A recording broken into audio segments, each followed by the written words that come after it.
All right. Actually, really quickly, just class survey. I know it's the weirdest way to start, but do you guys hear that when I click that button? This meeting is being recorded. Yes, and then Yes. you have to push continue. Got it. Really? Oh, really? Yeah. Oh, I didn't know that. That's so funny. It doesn't show up on. I don't think it shows up on my recordings. When I click the recording, it doesn't record that audio. So the other day, I was like watching a video back, and I was like, do they hear it? Does that mean I was worried that I just sound like a crazy person who's like, oh, there's the buffalo line again. People are like, what? like just, or like, oh, there's a, this thing that's happening that no one hears, like I'm just a crazy person. Okay, good.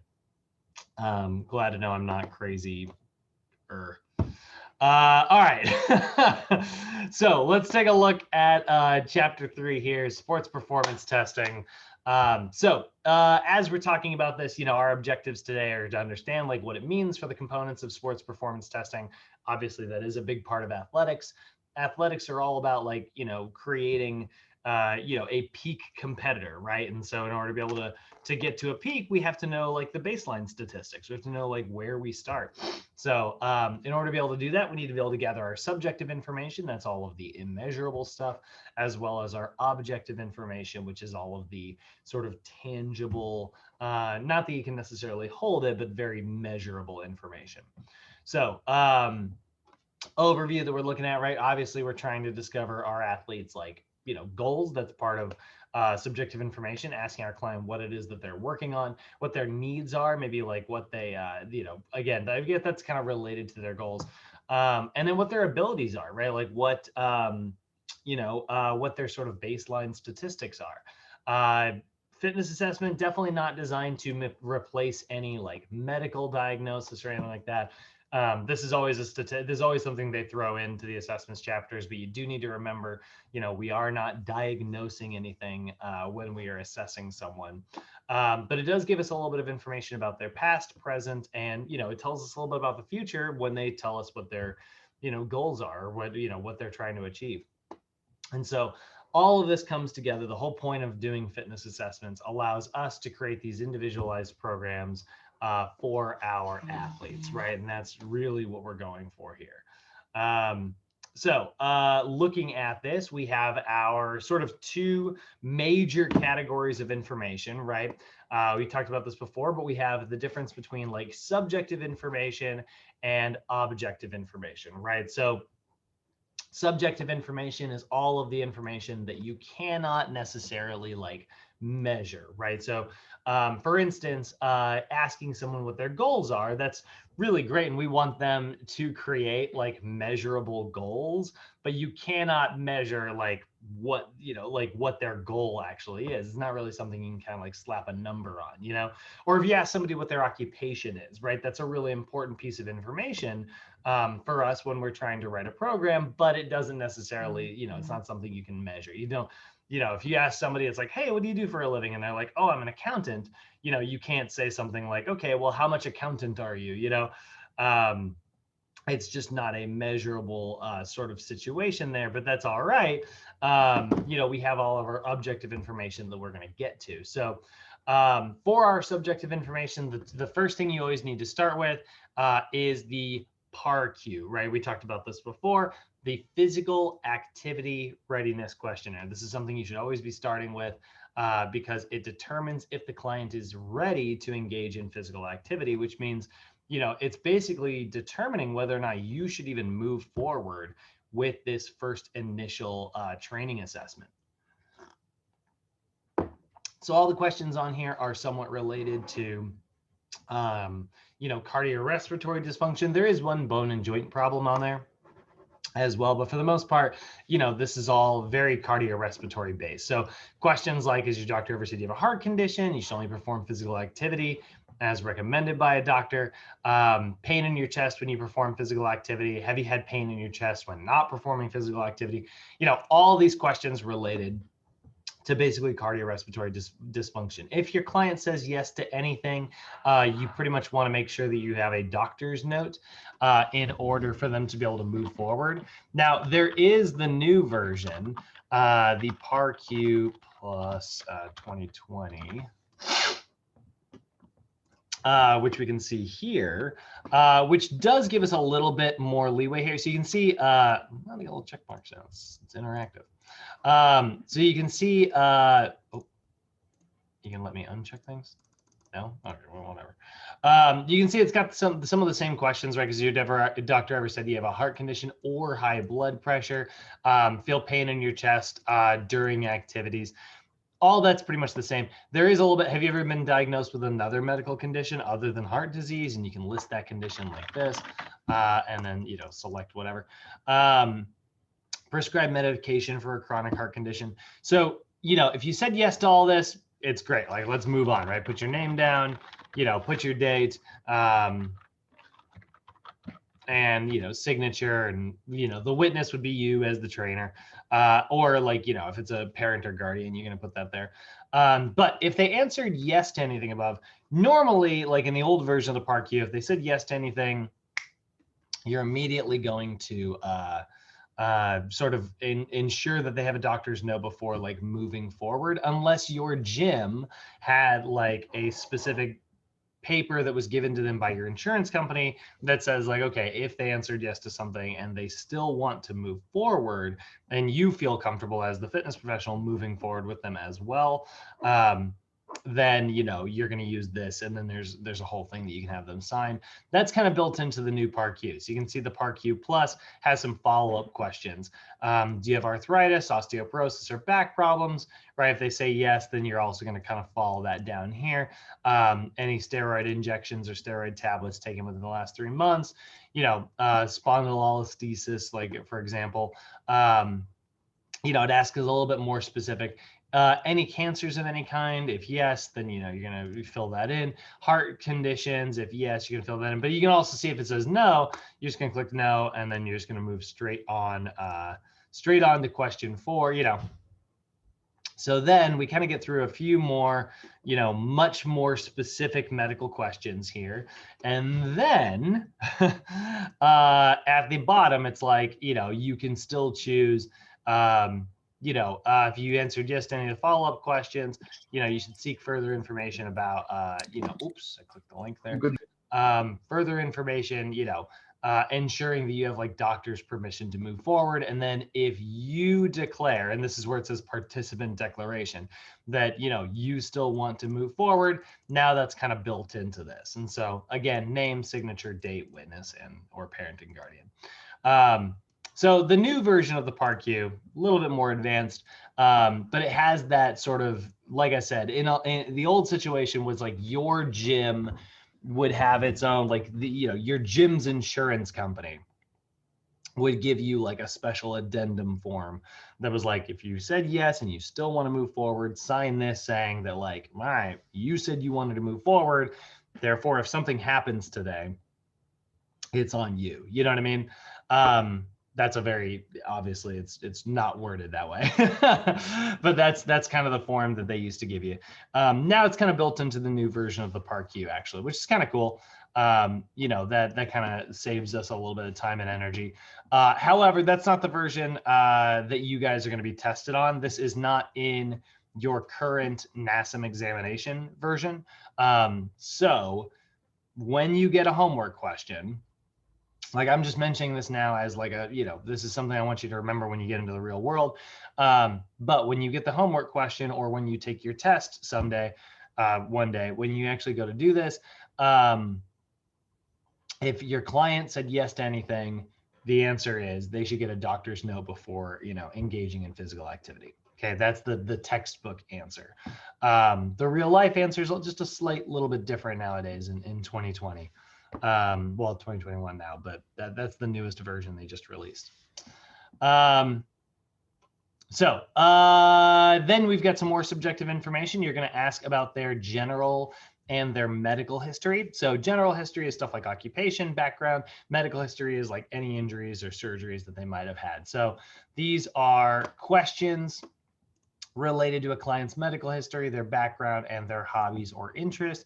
This is going to be helpful in gathering information about any past injuries or past surgeries that they may have had, any of their comorbidities, or diseases that might be interacting with their health, chronic health conditions, and then medications. Medications is a really big one because medications obviously do have like a certain effect on like our cardiovascular system, you know, our energy systems, metabolism, stuff like that. So we want to make sure that we gather that information from their general medical history in order to know just a little bit about it, so that we know that if our client, it's like, man, we got you doing cardio and your heart rate's not going up at all, it could be because they're on a medication. They're meanwhile over there like, like, and you're really pushing them too hard. That would never actually happen, but like, don't do that. So that is the end of our subjective information. It's really helpful. I think that like I've said this before, but I think that it tends to be like the habit of a lot of trainers to be very objective. We work in a very objective industry, like you're like, how much weight can you lift? And then you're saying, oh, that's a 5% increase. It's a very number based job. How many pounds are you, as it's going down or up. Very number based job. But as we're looking at it, right, we also want to make sure that the subjective information, which is really valuable, is gathered, because it's sort of the why behind those hard numbers. If our objective information is like number based, the subjective information is the story behind how it got that way, right?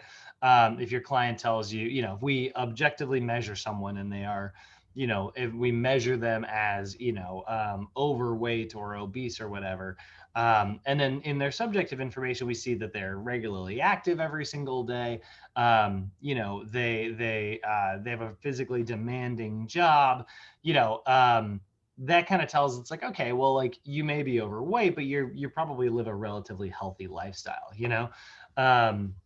so then later, as we're testing like body fat percentage, and sure enough, we see like a low body fat percentage. It's like, okay, so you're in the overweight category, but that doesn't really mean too much, because like body fat percentage is well within like a healthy range. So you're probably just very muscular, So the objective information is the what, and I feel like the subjective information is sort of the why, But speaking of objective information, right, this is all of the information that, like I said, it can be measured. This is going to be, objective measurable data, right? And this can be used to establish a baseline so that we can look for improvements later down the line, right? So this is our basic categories. Like when we're talking about this, we've got physiologic assessments. Those are things like your heart rate and your blood pressure. Performance assessments, related to like how fast, in the sports performance world, depending on like what your, depending on what sport you are. Like if you're a baseball player, there is the home to first assessment, which is literally how fast you can run from home plate to first base. There is the home to second assessment, which is how fast you can run from first to, from home plate to first and then to second. There's a inside the park home run assessment, so they literally have like you run the bases and they time you. And it's like, it's kind of funny because like, obviously, as you continue going through the bases, right, you're going to be slower, like you're going to go from, you're going to go to first base really quickly because it's a short distance. And then it's twice as long to get to second. So your time from, 0 to 1 is going to be shorter than your time from 1 to 2, which is going to be, shorter than your time from 2 to 3. And it's certainly going to be shorter from 3 to back to home. But like one of the things that they're looking for is like, how consistent can you be? If you have like really similar times through all 4 bases, that actually does kind of show us that like you have a good amount of endurance, right? And that you're able to like continue powering through. That's an assessment that's specific to the world of baseball. In the world of basketball, it might be like a vertical jump assessment, that's really relevant, to that industry, right? So like every type of assessment is going to be, kind of specific there in terms of the performance categories. And that's kind of a fun one that we get to talk about today.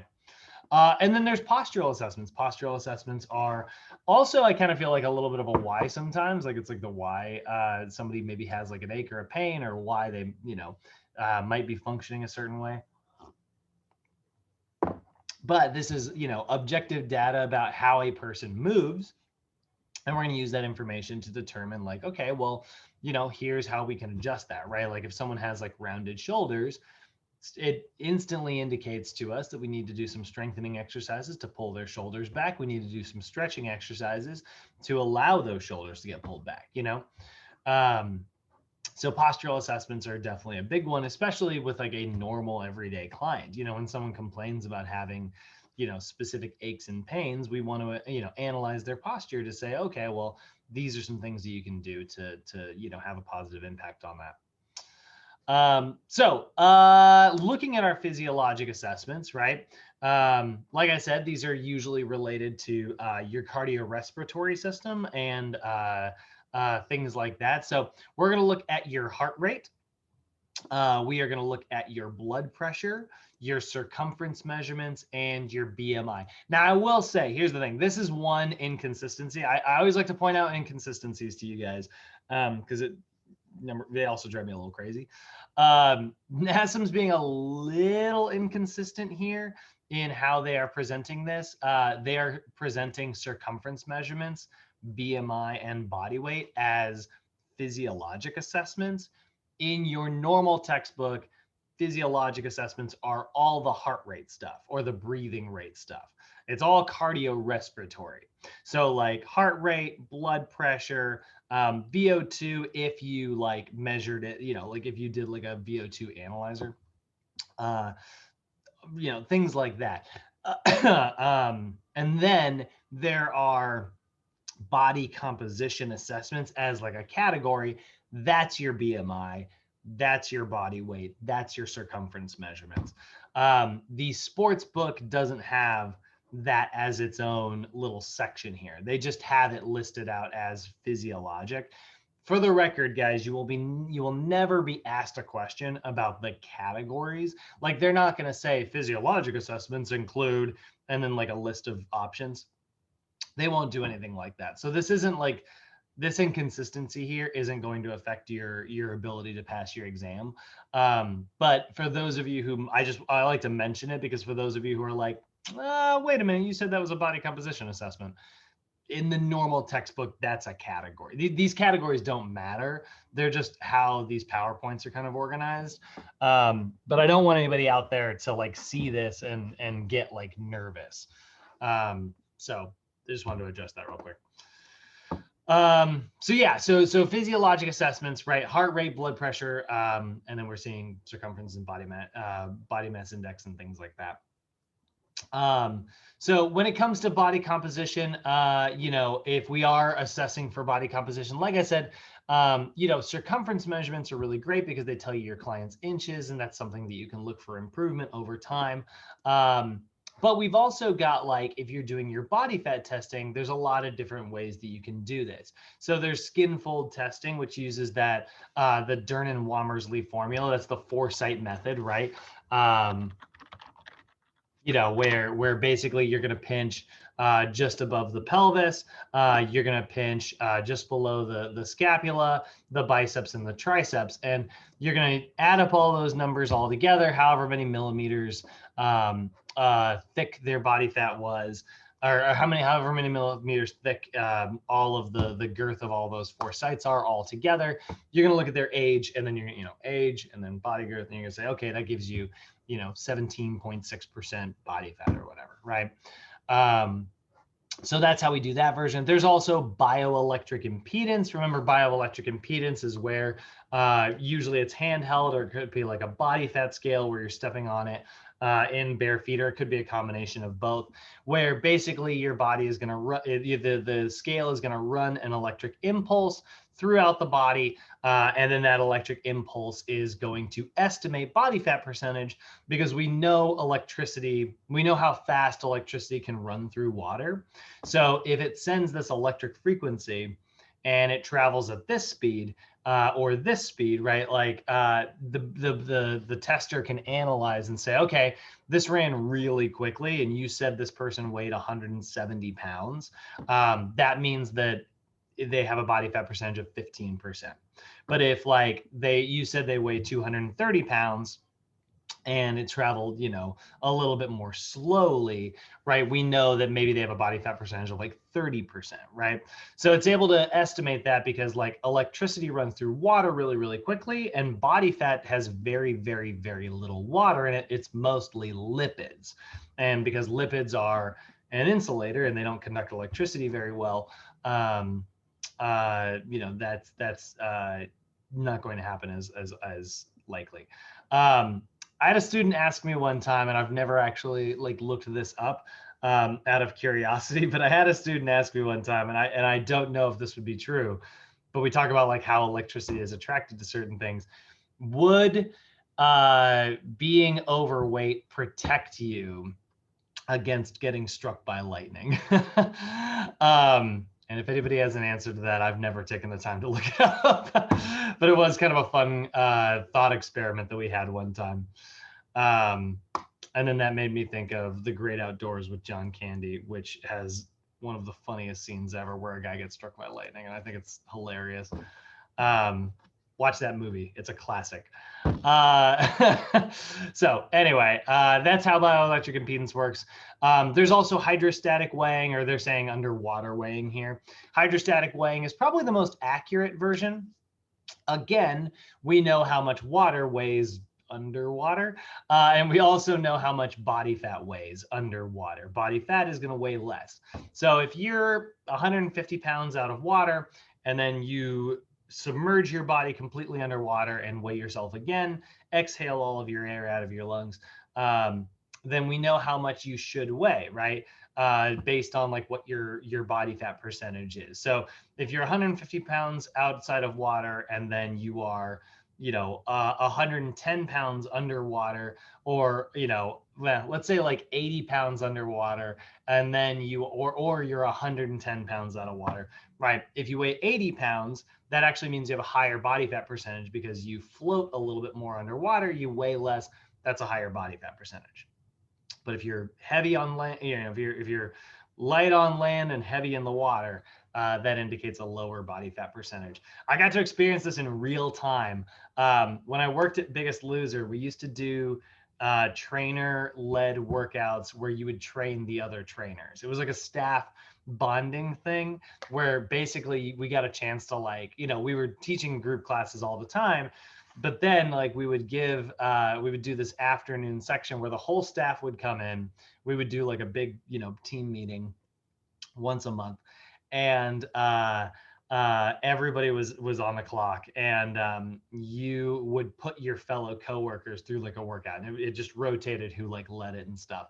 And it was really just an opportunity for us to we were bonding and stuff, but it was like, I would be like, I'm going to make the hardest workout in the world. Like we're all these like macho trainers trying to like show off, and like we're putting our coworkers through the ringer. So we would do these like just brutal workouts. I'd leave like feeling like soup. I'd be like, oh my God, like that liquidized me. It was so freaking difficult. But it was so funny. Whenever we would do like a pool workout, there was this one trainer, Katina, who was a freaking rock star. And she, we all used to have to teach pool classes. And so I would teach these group exercise pool classes as well. But I'm not naturally buoyant. Like I got a pretty low body fat percentage. So all the guys in the pool would just sink immediately. And women who have a naturally higher body fat count because of an extra layer under the skin that women have,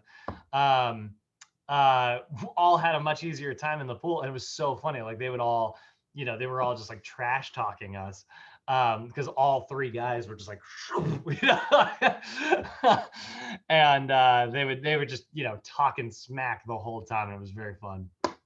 But that's the difference between that's kind of how hydrostatic weighing works. And then there's one that I don't get to talk about too often, which is whole body plethysmography, which is just the funniest word to have to say. But this is the bod pod, if you've ever heard of this. It kind of looks like Dr. Evil's rocket ship from the Austin Powers movies, but you can see here, basically you get in this like little egg-shaped thing, and it uses like air pressure to basically test your body fat percentage, which is kind of cool. And so you basically wear like really tight clothing, you know, get to put like a little cap on because I guess your hair can be misread as body fat.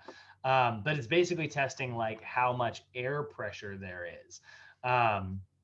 And it uses that to estimate your body fat percentage. This is also relatively accurate, although it's not very practical. So it's not used in a lot of settings. You're probably not going to see like a bod pod all that often. I feel like bod pods, you know, it's like really good tech, but it's so impractical to like test it. I feel like it kind of lost the body fat war, you know, like it's like, you know, it's like Blu-ray versus HD DVDs when they were coming out. It's like, yeah, Blu-ray won, you know, like, so yeah, so that's body composition. We do have our posture assessments. These are the big ones we've been talking about over the last couple of days. You know, we have got the overhead. You know, these are assessments that are designed to look at the structural alignment and function of your client, right? So we're basically looking at how your client either sits statically. You know, there is the static posture assessment where you're literally just looking at someone as they are standing and analyzing their posture and judging them, you know. There's also transitional assessments where you actually might be moving like the surface. So for instance, doing like what's called a gait assessment, GAIT. And that is where you actually are assessing someone as they walk. So you are assessing like how their balance is as they are walking and seeing, you know, if they have any shifting. We were talking about this in the morning session. Let's see here. Thomas, Dalen, Bay, Kenny, you guys will remember this from the morning session. But I was talking about how occasionally you'll see what's called a Trendelenburg gait, a Trendelenburg walk. When somebody has like hip dysfunction, you'll see them walk and they'll kind of do this kind of walk where they're actually kind of kicking their hips out. I know it looks like I'm doing like a sexy walk. I'm not trying to seduce you guys on camera. Like this is called a Trendelenburg gait, and it's where basically they have hip dysfunction and they have a lack of core stability. And so that's showing us that it's like, okay, well, we need to really put some emphasis on, you know, developing that core stabilization. Or sometimes you'll see somebody who has like a sway back posture as they're walking. Or sometimes you'll see somebody who, you know, maybe one foot turns out and the other one's actually straight on. You'll see like misaligned foot and ankles. Lorianne, you were texting me the other day, right? Like you've been, you know, you get that. This is the curse of being a trainer, right? Like you constantly analyze people's posture as you're walking now, you know, like it's like, nope, that person's got a Trendelenburg. Nope, that person's got feet turn out. Yeah. True. Yeah. My gait is horrible because of my ataxia, my cerebral atrophy. So I always get my gait tested because I walk like I'm drunk. Yeah, and you're constantly, you know, that's the other thing. You constantly judge yourself as well, you know. Yeah. Whenever I'm at the gym, like I'm constantly like glancing over at the mirror and I'm like, oh, come on, Justin, you know. So yeah, so that's a gait assessment. We call that a transitional assessment just because you are transitioning. At some point, there is tension in one spot and no tension in another. So they call that a transitional assessment. The landing error test that we're about to look at for the first time, the LESS test is what's called, is a transitional assessment because you're transitioning from like one position to another. And then there's dynamic assessments. And dynamic, whenever you see that word, guys, it just means under movement. So our dynamic assessments are all the classics, right? The overhead squat, the pushing and the pulling assessment, the single leg squat is a good example. All of those are dynamic assessments. They're posture assessments during movement, you know? So from our static assessment, we're going to look at three things here. Well, actually, we're going to look from the lateral view first. Not three things, but three positions. From the static assessment, you're going to look to see are the knees sitting level, although the knees are not like a really good one to look at in terms of like the static, a lateral view. That's usually much more of a frontal view. But we can see, right, we're going to look to see like, is the pelvis directly in line with what's called your lateral malleolus? Your lateral malleolus is that knob on the outside portions of your ankles. If you've ever smacked that thing while like walking by something, you'll remember it forever. That little knob that sticks out here. We want that directly over line with the hip, and we want that directly in line with just behind your ear here, which is called your mastoid process. And it's the muscle that's actually in charge of your chewing. That your hip and your ankle should all be in line with each other. If we're seeing that, generally this head is a little bit forward, that would be a forward head posture. If we see like a rounding here in the shoulders, right? That's what we're going to be looking at there. We're also going to do a posterior view. Posterior views are really good to be able to look at the foot and ankle complex to see if there's any pronation distortion. Remember, pronation is external rotation, eversion, and a little bit of dorsiflexion. So if you see someone whose ankles kind of create this inward line like this, and then it goes back out, it looks kind of like this from the back. This sort of like, kind of awkward line like this. Actually, sorry, I'm looking at the friggin' supination side. That's the right foot, not the left foot. Sorry. We're seeing this kind of thing here. So that's going to be, over pronation. The feet are flattening inward, right?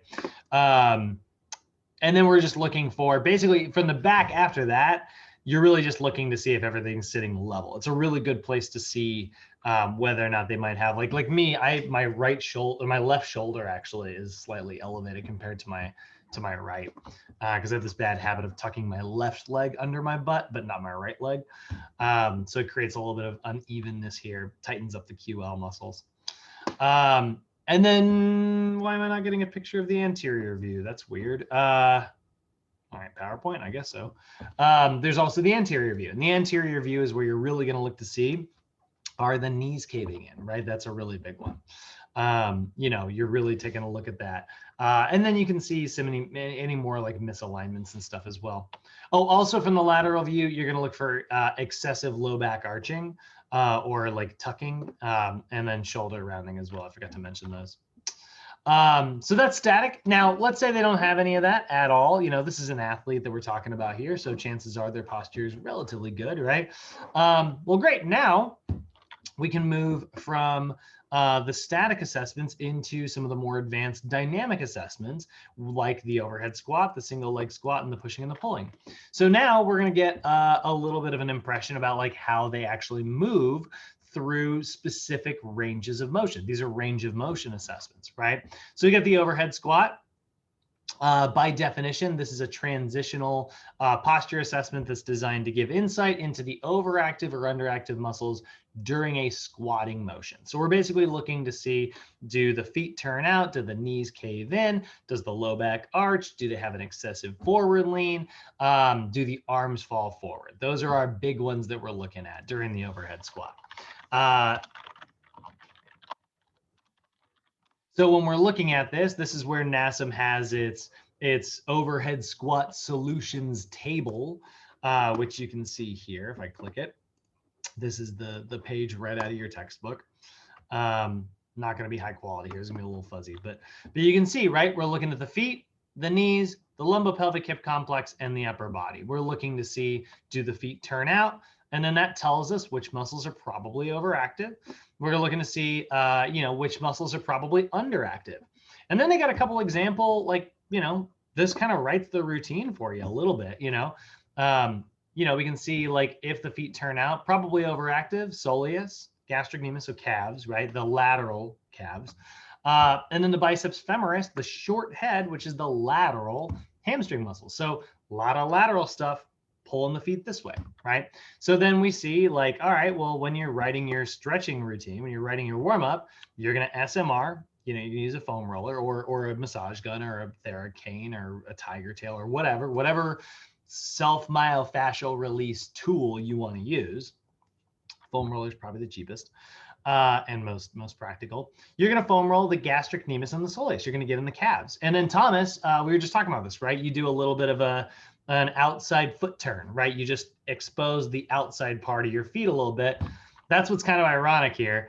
To fix the feet turning out, when you're foam rolling, you turn your feet out a little, and that'll get into the lateral calf. And then we'll foam roll the biceps femoris short head. That one's a little bit tough. I actually find that a foam roller doesn't work very well. You know, your biceps femoris short head, it's a little short muscle, and it's actually tucked behind the long head of your biceps femoris. So it's this little tiny one right here. This is pretty hard to hit with like a foam roller. You know, these things are, there's just a lot of surface area here. They're just kind of big. So I find that like a lacrosse ball instead actually works a little bit better. Let's see, if I type in foam roll biceps femoris, you'll see, yeah, like what he's doing here, right? Actually, this is a better one. You can kind of see he's, you know, he's on the lateral portion of his hamstring because he's kind of dropped his hip to the side, right? He's doing just a little bit of like a turn there, right? This guy's kind of in the big meaty part of his hamstrings. Honestly, I don't think this would do much for the biceps femoris. This version here might be effective, but generally I just find that a foam roller has too much surface. It's a little too big, you know? So instead, I like to use a lacrosse ball. And then I actually like to sit on like a step like this. This is what's called, and then she's moving her leg here. This is called a pin and stretch. So she's pinning the muscle and then she stretches it through a full range of motion rather than using a foam roller to roll the muscle. She's placing it and then she's rolling she's not rolling the roller against the muscle. She's rolling the muscle against the ball, right? That English is hard. Hopefully that made sense. But that's called a pin and stretch. She's pinning it and then she's stretching it through a range of motion. And that's kind of like getting the different parts of her biceps femoris. I will say I would probably put this a little lower down. She's a little high for my taste. She's at the origin. I would say go to the insertion. Most people will be tight behind the back of the knee, more so than they'll be tight at the origin. But you know, maybe for her this is perfect. So that's my favorite version of a biceps femoris SMR technique.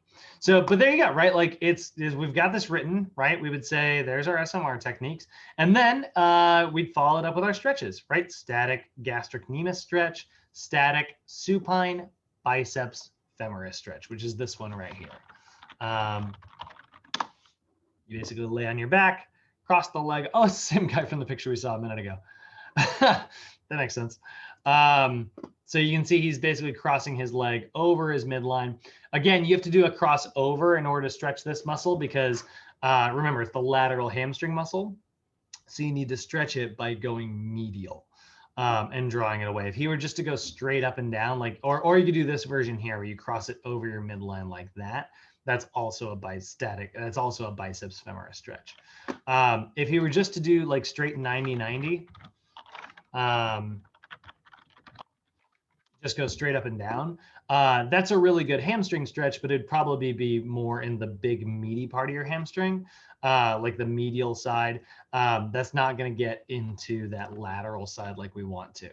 So slightly different hamstring stretches. Depends on who your client is. You know, if your client had like a posterior pelvic tilt, I'd say do both of those. But if your client's feet turn out, we'll just go slightly across the midline. So when we're talking about this in like a workout program, you know, if I'm writing this out, I can just look at this as an example, or I can, you know, I've got it up in the old noggin here, but there we go, right? There's our sample, you know, technique. So SMR, gastrocnemius and soleus, and that goes right into my warm-up. SMR, gastrocnemius, soleus, and then we saw SMR, biceps femoris short head. Biceps femoris short head, right? One set. How long do we foam roll? 30 seconds minimum. right?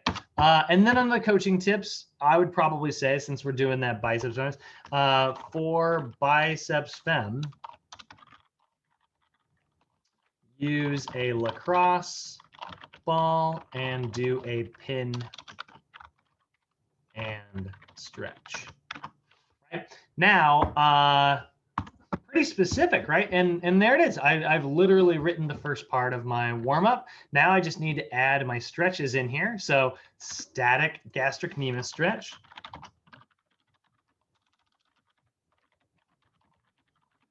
Right? One set, 30 seconds. It's a single-sided exercise, so I'm going to say each. And then I'm going to do a static supine biceps femoris stretch. Static supine biceps femoris stretch. One set, 30. Again, single-sided exercise, so we'll say 30 seconds each. And there it is, guys. My warm-up, for the most part, is written. If that's the only postural distortion my clients got, boom. And then, you know, put them on the treadmill, one set, 5 minutes, you know, 50 to 60% heart rate max, just trying to get their blood pressure, you know, trying to get their blood pressure up, trying to get their heart rate up, you know, trying to literally just increase core tissue temperature. And then I'm going to jump ahead just a little bit here. We're not getting to this until Monday, but you'll notice our sample strengthening exercises over here. We'll say this as the single leg balance with reach. That's a great exercise for strengthening these underactive muscles, which are going to be the medial gastrocnemius, that's the inside part of the calf instead of the outside, the medial hamstring, which is the inside part of the hamstring instead of the outside part of the hamstring. And then we see the gracilis, sartorius, and popliteus, which are all knee stabilizers. So by doing a balance exercise, such as the single leg balance with reach, we are working those knee stabilizers. That's why this is the perfect exercise. And because it's a balance exercise, it goes under my movement prep section in, you know, I would probably have a core exercise first. So I'd probably put it here and be the single leg balance with reach. Now this one's not on here, but just so you guys, I'm going to put one up here as well. If I were designing my core section, right? Again, we're going to get to this on Monday. I know that my medial hamstring is underactive, right? So Lorianne, you were just talking about them. You mentioned them at the start of the lesson today. I'm going to do a floor bridge. Because a floor bridge, that's not how you spell bridge. I'm going to do a floor bridge because that's a really good way to strengthen the glutes and the hamstrings. If I want to put more pressure in the hamstrings, this is just a coaching tip for you guys, have them pull their toes back. By pulling your toes back, you actually have a harder time activating your glute. So we'll say like drive heels into floor and elevate the toes. And now I'm targeting my hamstring muscles. I'm going to pay special attention to my client, though, to make sure that as they're doing it, they don't turn their feet out, because they're probably going to want to. That biceps femoris muscle is going to go, oh, I got this. And it's going to turn their feet this way. I'm going to say, no, no, no, keep those toes in alignment. Or I might even start, like, you know, turn them in a little bit, right? And that'll ensure that I activate the medial hamstring instead of the lateral one, which is fixing my client's problem. So let's just say we'll do 3 sets of each of those.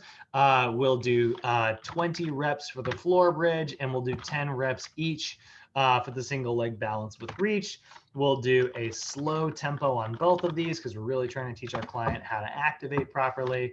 And let's have them just go right into it, right? 0 seconds. We don't need rest for these. These are kind of warm up, you know, exercises. So, you know, we want them to do one and then we want them to do the other one. And then on my coaching tips, you know, probably down here, I would say perform as a superset. So it's not that they're going to do the floor bridge, rest 0 seconds, and do it again, which, you know, that'd be 60 reps in a row. That's not true. Or yeah, it is. Good Lord, I just second guessed my most basic of math. You know, they'll do the floor bridge, then they'll do the balance with reach. They'll go back to the floor bridge, back to the balance with reach, you know, back and forth and back and forth. Again, we're not actually covering movement prep today, but since we were here, I just wanted to kind of go through that. And there it is, right? Like, that's why we do the overhead squat. That is going to tell us about our, you know, exactly how to write it. Now, your textbook does have this kind of example stuff here. You don't have to do this. right? You don't have to follow this exactly. Those are really good examples to, turn off our overactive stuff and turn on our underactive stuff, right? But if you've got better exercises that you think would work really well, like maybe you don't like the single leg balance with reach for stabilization. Maybe that's just not your jam. So instead, maybe you decide to do like a step up to balance, right? If your client's at the strength level, that's perfect. Maybe rather than doing a floor bridge for your core exercise, maybe you decide to do, oh, you know what? You can do a, oh shoot, what's it called? A reverse plank, okay? And a reverse plank is actually going this way. And that's a really good way to kind of get a little glute and a little hamstring work in there. So, whatever version you guys want to do. Maybe these are not your favorite stretches. That's okay. Depending on the client, depending on like what you have access to in your gym or whatever, these are all just examples. There's no perfect exercise for everything. But anyway, that is the overhead squat. And that is how we kind of tie the overhead squat to our ability to write programs. We also have the single leg squat. This is also an assessment that's going to give us insight into our ankle proprioception as well as core strength. So this one, guys, you're in the regular textbook, you're only looking for one thing. You're going to have your client stand with hands on hips. You're going to have them squat down. You are only observing the knee. And if their knee caves in, I'll put this back here so you can actually see it. If they squat down and their knee doesn't stay in alignment like this, and instead it buckles in like that, that shows us the same, it means the exact same thing as knees caving in during the overhead squat. So think of the single leg squat as a progression to the overhead squat, right? If they do the overhead squat perfectly and you're like, man, no postural distortions, right? Have them go through the single leg squat as a progression. That's going to show you a little bit, more about their posture. And it's also going to tell us a little bit about their core strength, a little bit about their balance. For those of you who were there, in person the other day, right, when we were doing the single leg squats, some people had a really hard time like balancing, right? We need some core strength. We need some balance. We've also got the pushing and the pulling assessment. These are upper body assessments. They are also going to tell us, right, about how your client moves through their posture, right? Like through specific ranges of motion. It puts stress on the upper body rather than on the lower body. And you're only going to like look from the lateral side. God, why did I close that? History.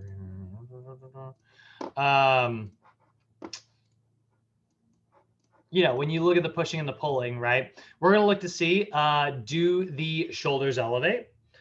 Do they get the forward head posture, or do they get the low back arching, right? That's showing us that they're having a hard time pushing or pulling properly and the wrong muscles are activating, right? The overactive muscles, because that's what an overactive muscle is, right? Like, this isn't like it's not like a physiologic anomaly or anything. It's just, if you had to get something up onto a shelf, and it was really heavy, right? And you started struggling, you're like, I'm supposed to use my shoulders to place this up, right? But you started struggling, you'd arch your back. You would, maybe tilt to one side. You would compensate in some way to get the job done, right? That's what we're seeing in these overactive muscles, right? Your client is, they're trying to give you what they think you want, right? They're like, okay, I'll move through this full range of motion. And so like, they'll do anything to kind of get it done. How many times do you guys see that in the gym? Like people who are lifting real heavy and then all of a sudden they're like, I can't get it done. So then they cheat, they do a little cheat rep, arch the back, raise the shoulder, something will happen. Those are the overactive muscles going, hey, clearly we're struggling. Let me do this. I'm, really active. So that's where we get those type of assessments kind of, that's where we see those overactive muscles. Now, here's kind of a fun one. We have got the landing error scoring system, or the LESS test, right? This is a dynamic assessment that tests a client's jumping and landing capabilities. And this is kind of like golf. You are actually trying to get a low score on this. The lower the score, the better. This should be seen as a progression to the single leg squat. So this is a jumping squat assessment. So just to show you what this looks like.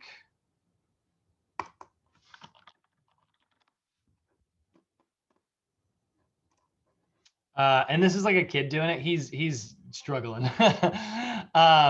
But basically you're looking for these things and you're going to give your client a point or 2 points depending on how much distortion there is. So for instance, if they land really hard, like and this is just you are sort of subjectively judging their ability to jump, but you're going to look and see, it's like, ooh, that was a hard landing, right? You just, right? You're like, ah, right? That hard landing shows that like they might not have like proper foot strength. Here's a weird fun fact for you guys. In the Olympic, the Russian Olympic like sprinting team back in the day, I don't know if they still do this. And I don't know how many feet it was, but they used to have this like test. You weren't even allowed to like participate as an athlete if you couldn't jump from like whatever height it was. Let's say it was like 6 feet in the air. You had to jump barefoot onto like concrete without like wincing. You had to like be able to jump off a box, no shoes on, land on the ground, and like not make a face. And if you weren't able to successfully do that, you couldn't make the team. And that was kind of an interesting assessment that they had. The less test is actually kind of like that, only you're not doing it barefoot. You're basically going to have your client do what's called a depth jump. And you know, this is a really good, yeah, you can see here, it's an assessment that's used to assess like risk during jumping. This is very much an athlete thing. You know, you don't have to do this with every client. But like they're going to jump off of a box, land into a squat, and then jump as high as they can afterwards. And you are basically asking yourself these 13 yes or no questions. They're on a 12-inch platform, and there's a mark 1/2 of their height away in terms of length away from the box. So for me, right, I'm 6'1", so I would take basically 3 feet out from the box and put a little mark on the ground. And then my job would be to jump from a 12-inch box over to that 3-foot mark, land, and then jump up as high as I can afterwards. So we're doing a depth jump, right? So I would like step off of a box, squat, and then jump. And so you are going to judge like what during that squat, do my knees cave in? Do I land really hard? Do I excessively lean forward, right? We're judging these basically 13 different things. I'll show you the list in just a second, but here's a kid doing it. And you tell me how you think he looks while he is doing his jump here.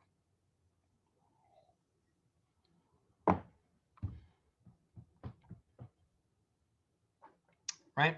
So he jumps forward. So right away, you should be noticing a couple different things, right? Let me see here. I'm going to play this in slow motion.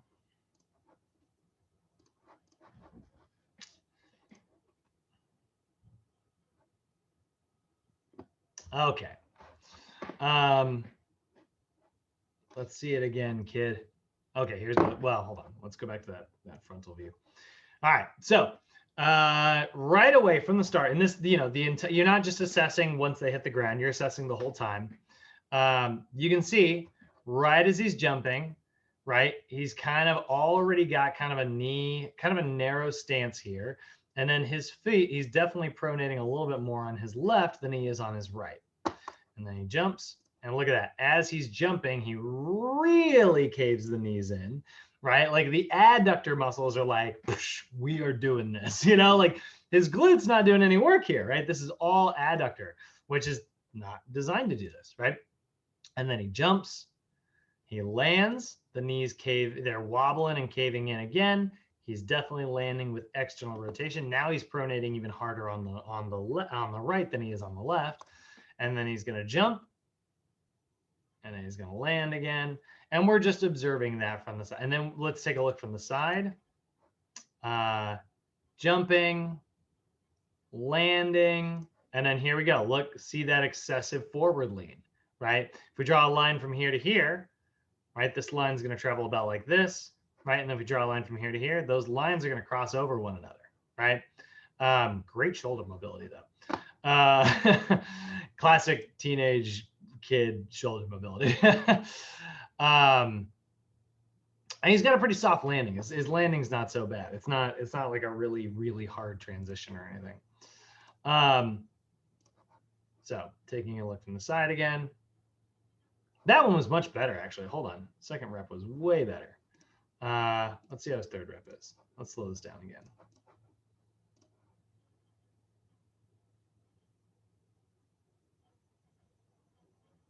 Oh, he kind of botched the landing on that one. He landed like way too far on his toes. He was about to eat it. Let's see here.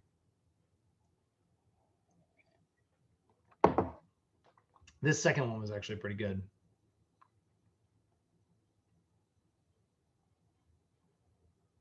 Oh, wait, no, I skipped to the third one again? Oh, sorry. I didn't go back far enough. God, I hope I got it right this time.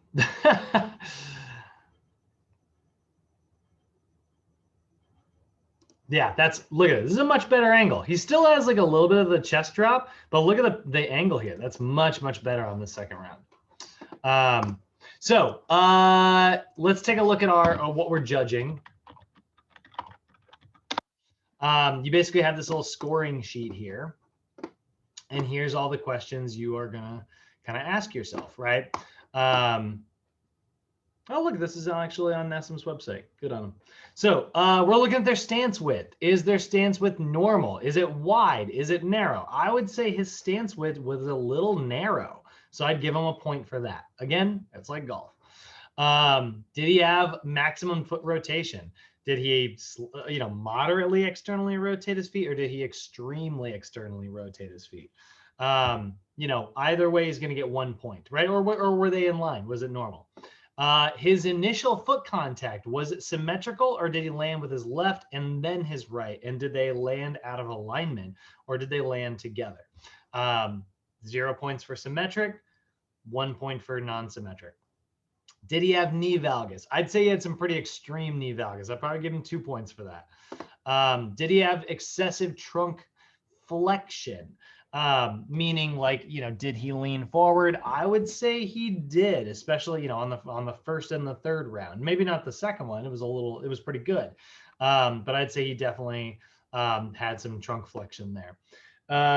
Initial toe landing. Did he land heel to toe, or did he land toe to heel? He did a good job landing toe to heel. 0 points for that. He nailed it, right? He wasn't landing on his heels. He wasn't landing flat-footed. He was definitely cushioning his landing. What about knee flexion displacement, right? Did he, I just realized, sorry, that number 5, that was lateral flexion. He didn't get any points for that, actually. He did great on that.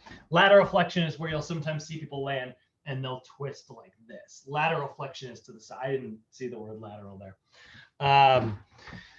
He didn't do that, so 0 points there. Yeah.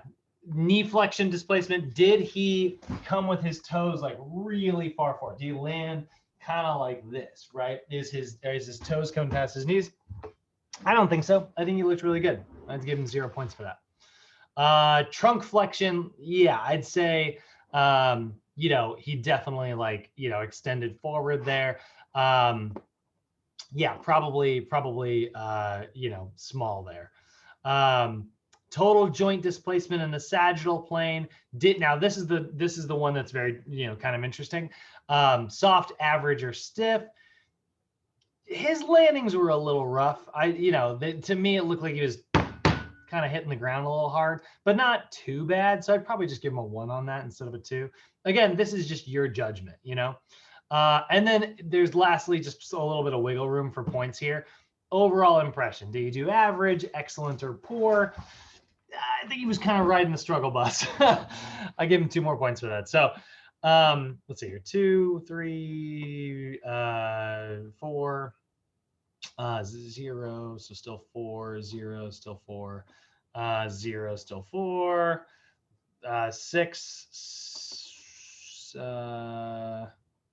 7, 8. Give him 8 points.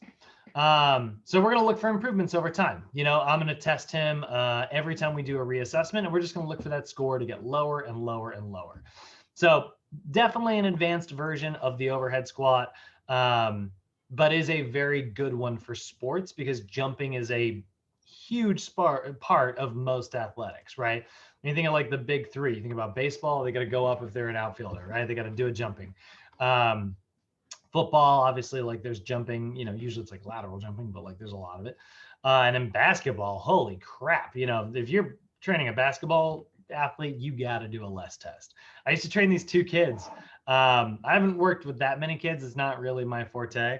But these two teens, and they were, you know, on the basketball team and stuff. And so the less test was a really fun assessment that they really enjoyed doing. Any questions on that one, guys? And it's the first time you guys have ever seen that one. How y'all feeling about the less test?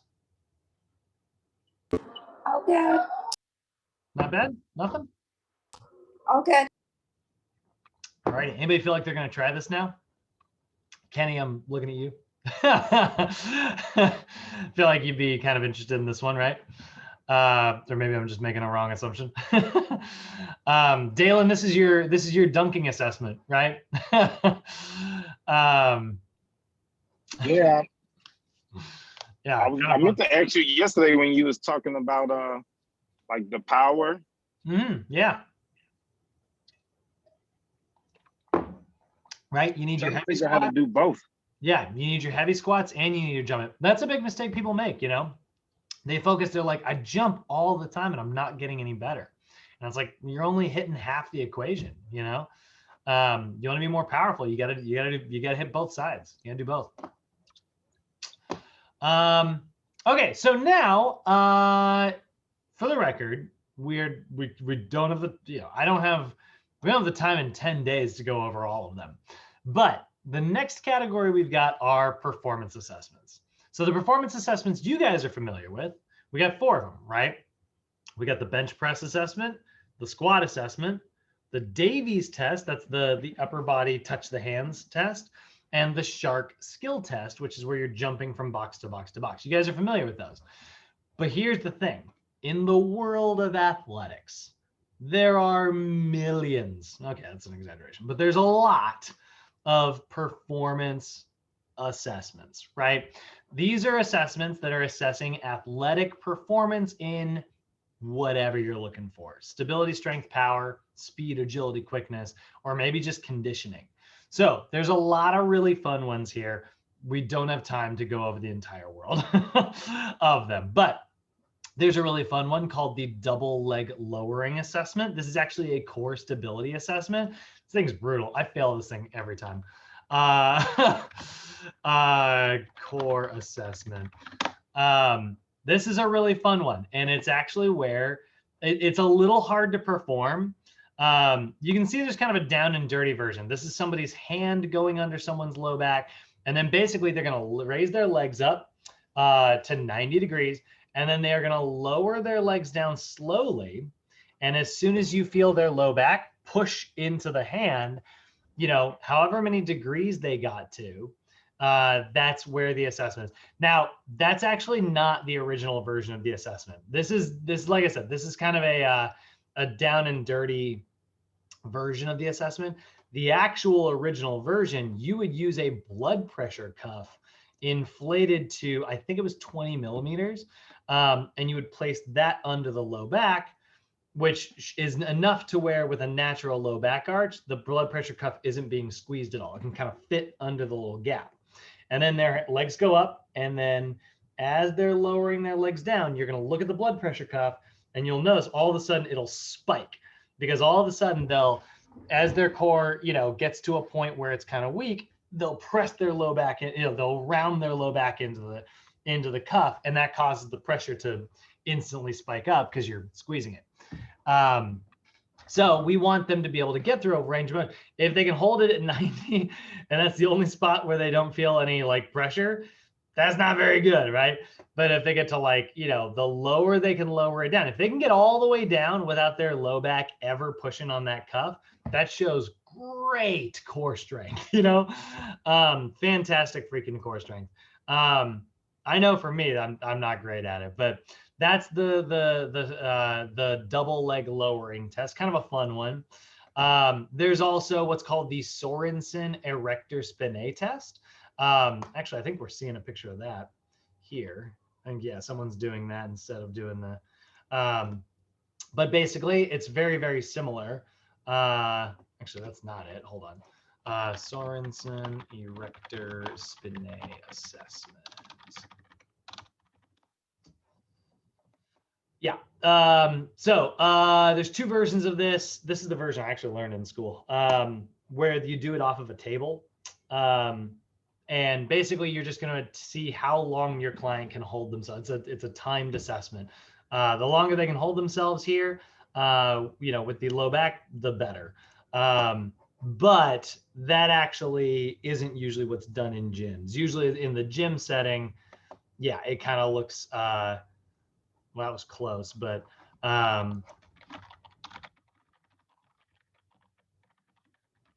it's usually just done in a Superman position.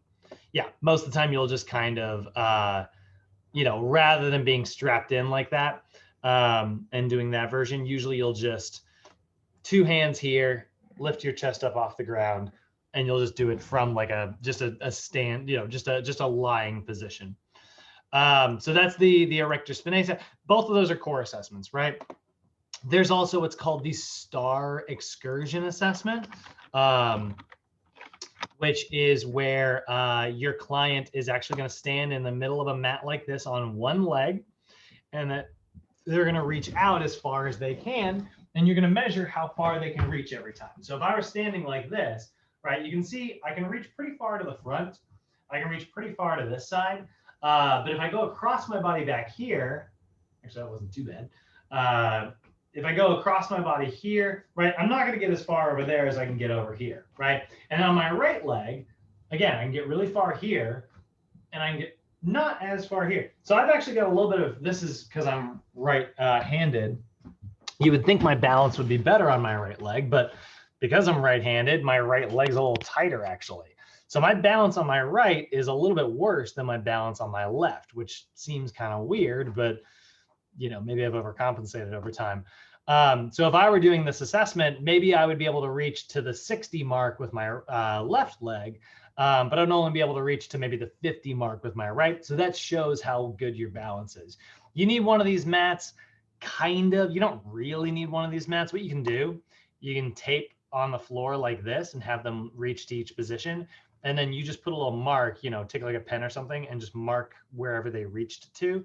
And then later you can take a tape measure and measure how many inches. So that's the STAR excursion test, which is a really great way to test your balance.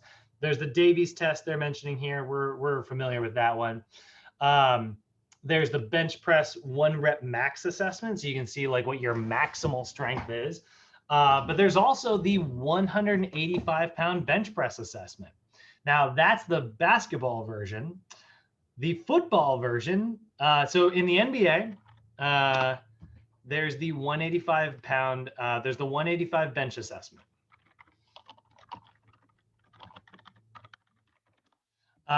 Which is literally, you put 185 pounds on the bar. So here's a high school athlete, and you do as many maximum reps as you can. So he's got 185 pounds. Ooh, Lord. Okay. So his score was 1. 1, 2, 3.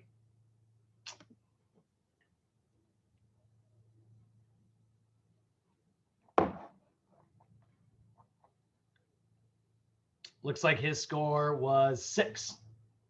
Right. So that's the one. Okay, this kid's gonna tear it up.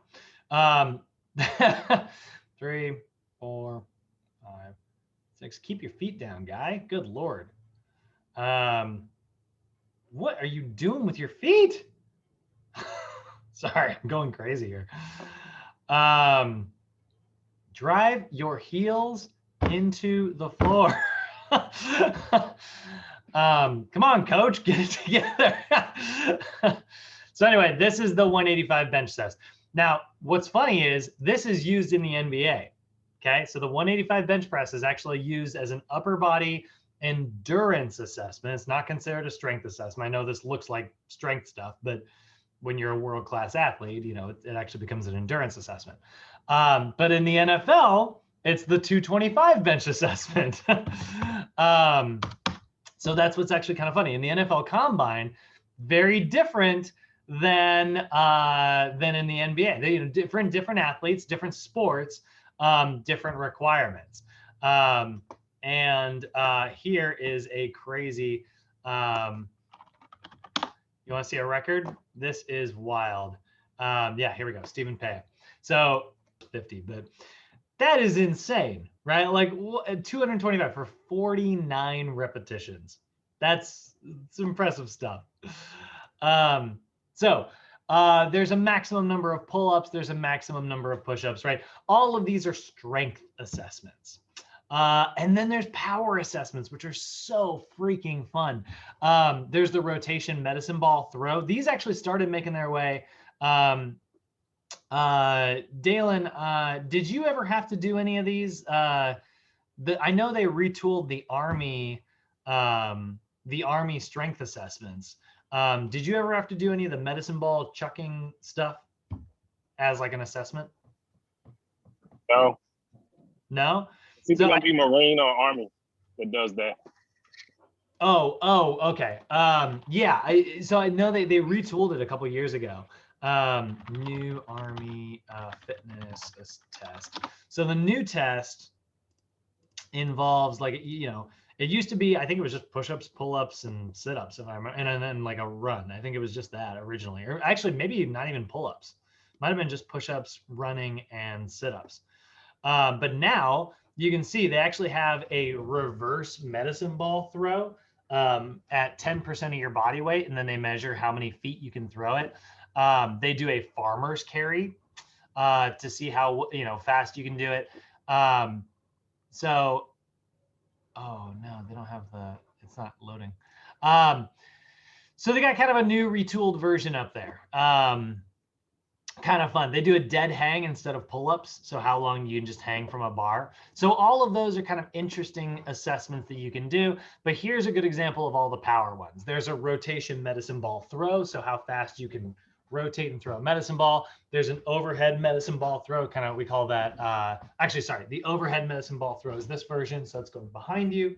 There's the standing soccer throw, which is going in front of you. A double leg or a single leg vertical jump, a double leg or a single leg long jump, side horizontal jump, and then the shark skill test is back. That's also, they call it a power assessment here instead of an agility. It's totally an agility assessment, but in this book, they call it a power assessment. And then there's the SAQ assessments, which I think are so freaking fun. These are some of the things we're going to practice when we get together next week. On the 22nd. But there's the 5-10-5 assessment. Of the 5-10-5 agility test, which is a really fun one, where basically you are going to start on a cone here in the middle. You can see they're using a camera. They got a high-speed camera set up here because that is going to tell you when this assessment's done. But what he's going to do, this is known as the pro agility test. You start with one hand touching the ground, and you are going to run 5 yards out and touch a cone over here, sprint through where you started 10 yards. So 5 yards on the other side, right? So 10 yards total. And then you're going to turn and sprint through the midline, and the assessment ends when you cross that finishing line again. So, so he's going to sprint, touch here, and then he's going to go all the way through. He's going to go all the way through to the other side, touch here, and then he's going to turn and sprint all the way through the midline again. And the camera will tell him when he crosses over. So you can see he's going to line up. And then it's also got a little light on it that tells him when to go. You don't need to do the camera stuff. Just use a stopwatch, you know, but touch all the way through, touch, and then notice how he powers through rather than just stopping at the line. You know, you don't want to like slow your acceleration down. You just want to accelerate straight through it. So that's the 5-10-5 pro agility drill. There's a million of these out here. There's a 300-yard shuttle run, just freaking tough. But literally, you are just going to friggin' sprint all the way down, touch the cones, come all the way back, and then all the way to the other side of the field. Oh, okay, he's doing this, man. There's a lot of different versions of this stuff out there, but yeah, okay, he's doing 50 yards a bunch of times. He's doing 3 reps of that version. In my opinion, the classic is halfway, all the way back, all the way down, all the way back. That's my favorite version of the 300-yard shuttle. And you're just going to test the time. So those are our agility tests. There's a lot of them out there, guys. There's a lot of really fun assessments out there. This is one thing, I forgot to mention this, and Nassim doesn't want me saying this, but this is the one thing about the sports performance textbook. I really do like the sports performance book. It is fantastic. It has a lot of really good information, and it does have these assessments and like their protocols written down in the pages of chapter 3. So you guys can take a look at those.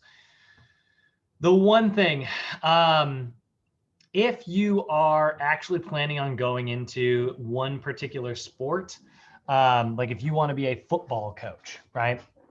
That is definitely something within the realm of possibility for your career.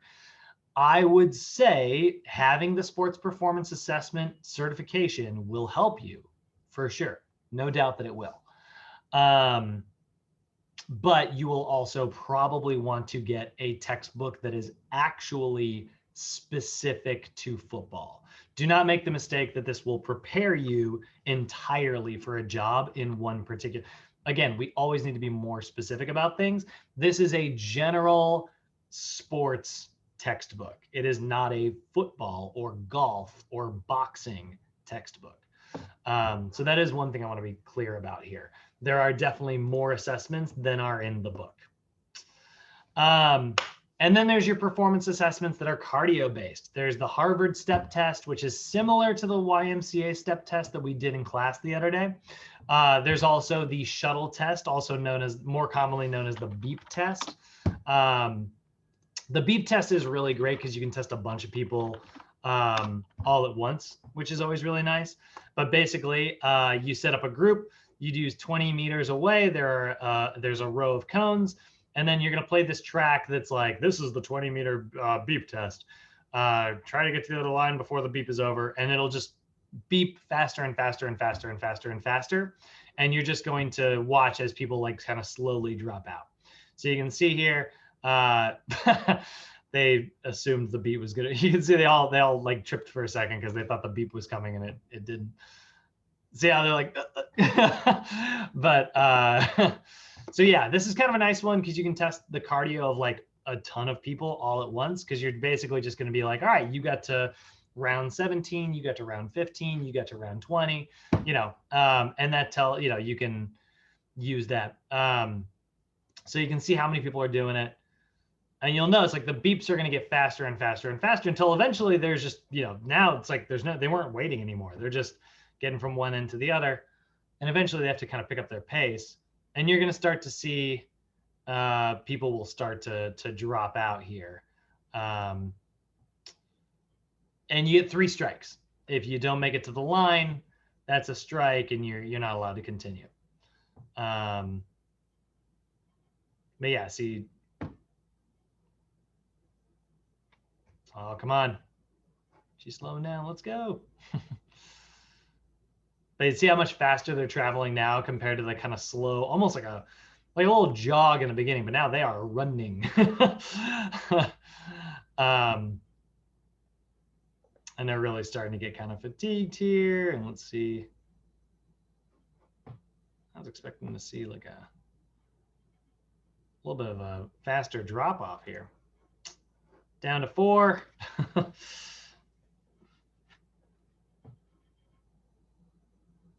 But yeah, this is the beep test. It's a really good one if you have like a large group of people, you know. I just want to show you guys where it's at. Yeah, you can see the girl on the end is starting to get, you know, probably starting to strike out a little bit. Oh, never mind. She's picking her pace up now.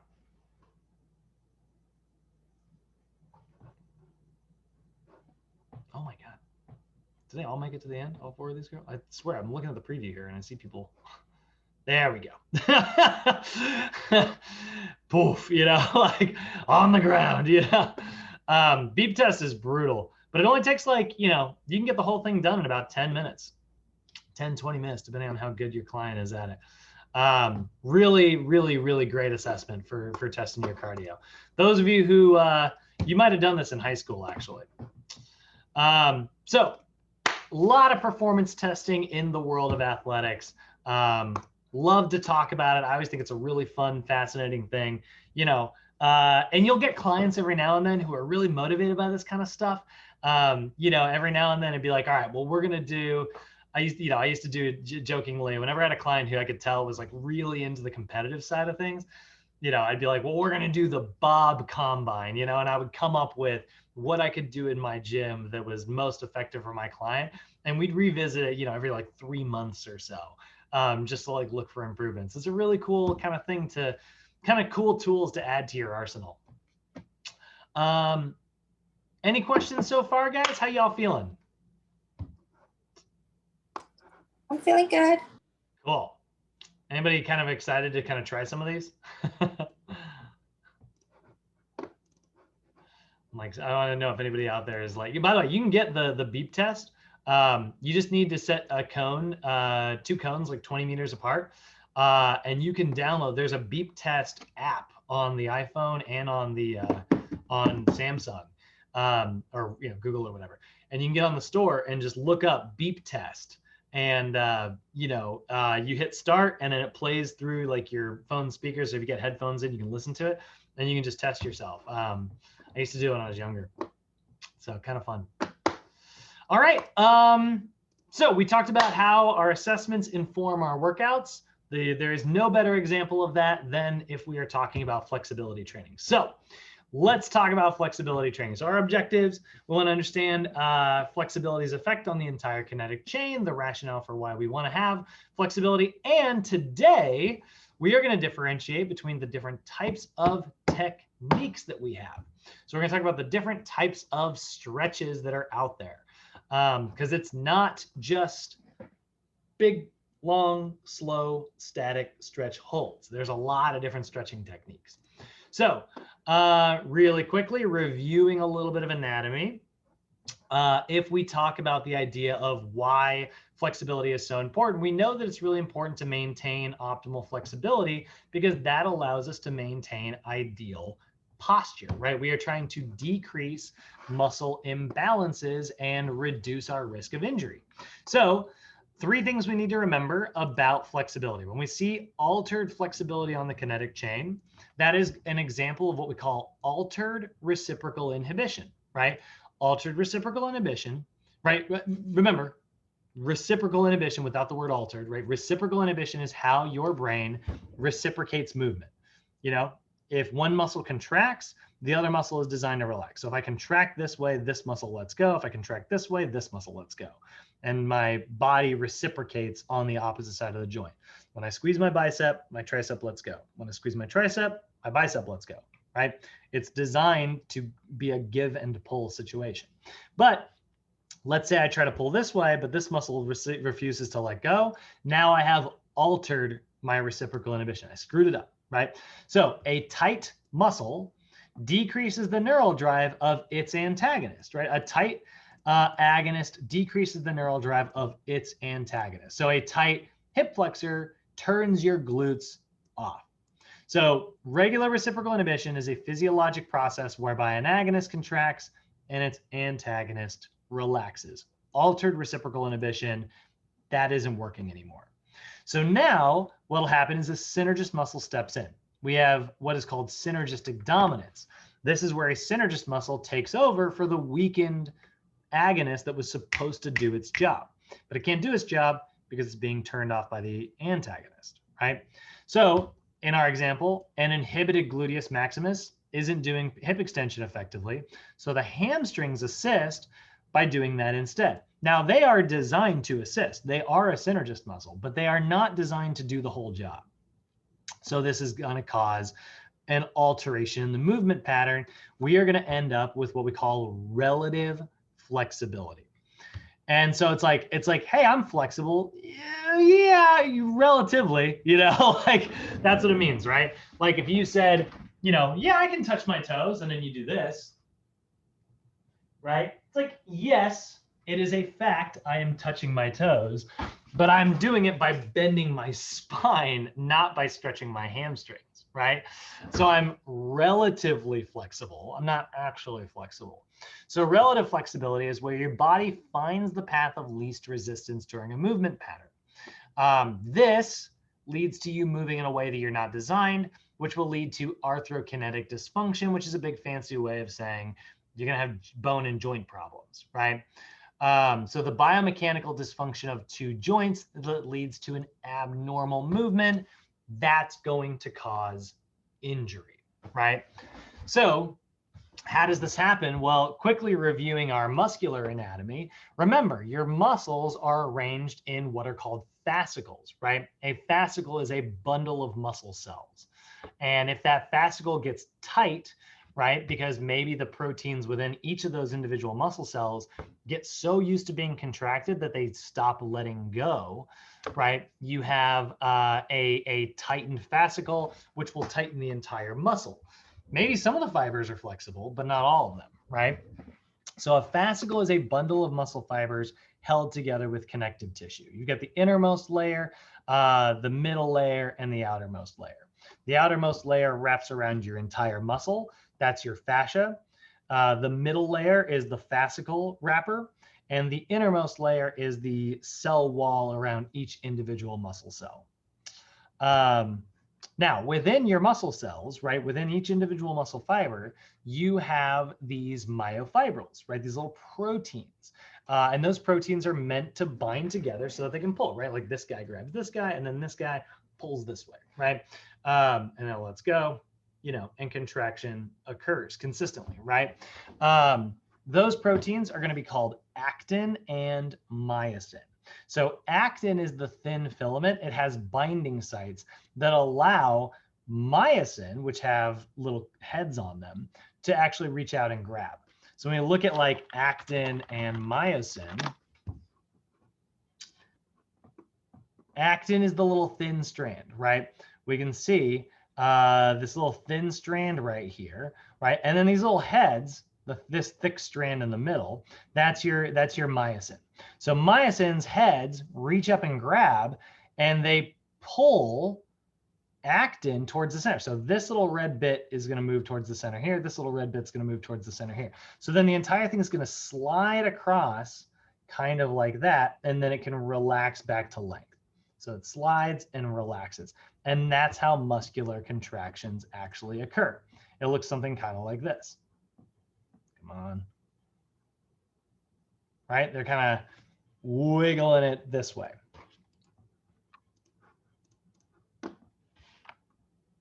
So that is the sliding filament model, or the sliding filament theory, depending on who's labeling it. But that's what it looks like, right? The thin actin strands are moving towards their center. Now, again, an overactive muscle is where it's stuck like this. It's just partially contracted all the time. Maybe that's because there's some scar tissue. Maybe that's because the nervous system has learned how to use that muscle too much. So now it's just used to using that muscle instead of the one it's supposed to. There's a lot of things that can cause an overactive muscle, but this is where the thin filaments are already partially contracted, right? So when we look at this, we got to remember that like your muscle fibers are following this kind of principle that we call the all or nothing principle, okay? And the all or nothing principle states that when a muscle fiber is told to contract, it will always contract as hard as it can. It cannot contract for like a limited amount of strength. Now that sounds really weird, because you're like, well, wait a minute, like I can pick up, this water bottle without flinging it into the air. So why is it like I don't just rip the door off the hinges every time? You know, if muscle fibers contract for 100% of maximum effort every single time, why don't I constantly always do maximum effort lifting? Well, the way that you are able to control your strength, right, is because maybe you don't recruit every single muscle fiber. Remember, a muscle fiber is an individual cell, and there are thousands of cells within an actual muscle. So when I try to pick something up with my bicep, right, and I try to bring it to my head, bring it to my face like this, I'm not flinging it, as hard as I can, because maybe I'm only contracting some of the cells. This also explains why, when it comes to overactivity, sometimes it's hard to picture because you're like, well, wouldn't my muscle always be contracted? I mean, clearly it's relaxing a little bit. Yeah, absolutely. Some of the fibers are, but some of them are not, right? This is why we do things like foam rolling. It's meant to kind of break up some of that scar tissue. And then we do stretches, which is meant to kind of turn off the nervous system a little bit. So within your muscles, we also have all of our connective tissue that's attaching our muscles to our body, right? You've got tendons. Tendons are connective tissue that connects muscle to your bones. And then you've also got ligaments. And ligaments are the type of connective tissue that attaches bones to bones. So don't get those two mixed up. I know they look kind of similar, but they are not the same thing, right? A ligament is attaching a bone to a bone. So when you talk about like an ankle sprain, right, that's a ligament, or like an ACL tear, right, that's a ligament. So this is a ligament that attaches the femur to the fibula, right?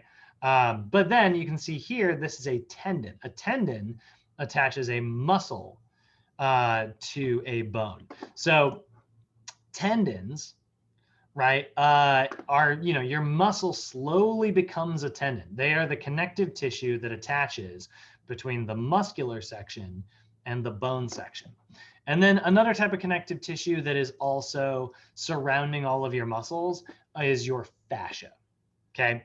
So your fascia is basically all of this kind of white connective tissue that's very, very stiff that kind of wraps, actually, this is a great picture, that kind of wraps around your muscles and make sure that like your muscles, stay the way that they're supposed to. And so this is only, this is an example here, but this is kind of what a good relaxed muscle looks like. None of the fascia is all tangled up. But over here, you can see we've got like little bits. This also explains why foam rolling is so effective, or massage is so effective at breaking up your fascia. You can see like this is just very sticky.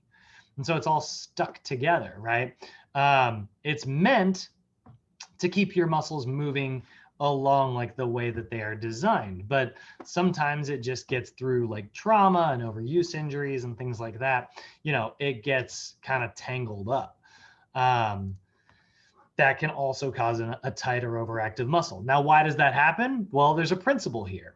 And this is sort of a rule. You're not going to see this in your book, but I love talking about this because this does kind of explain things.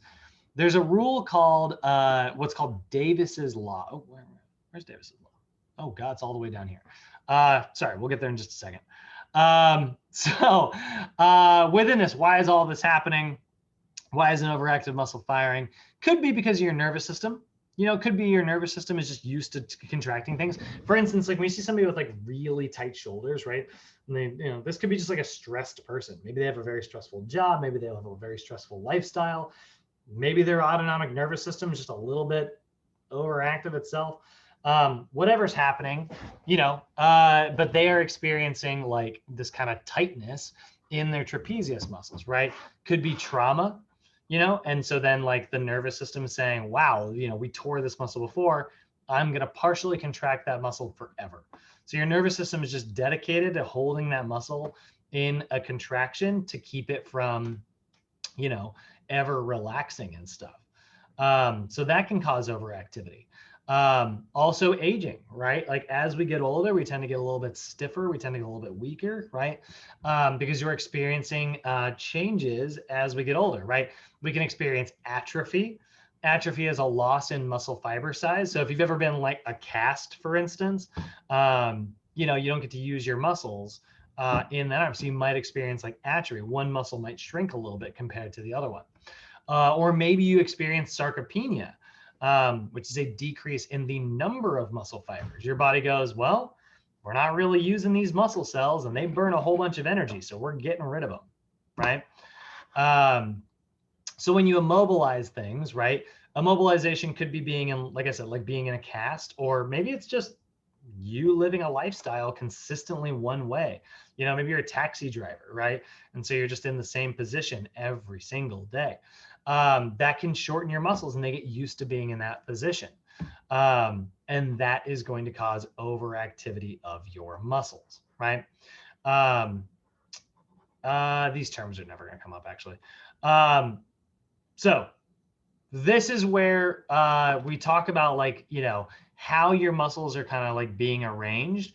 There's a term called Davis's law and Wolff's law. They're kind of similar, but Davis's law, it basically states that soft tissue will model along the lines of stress.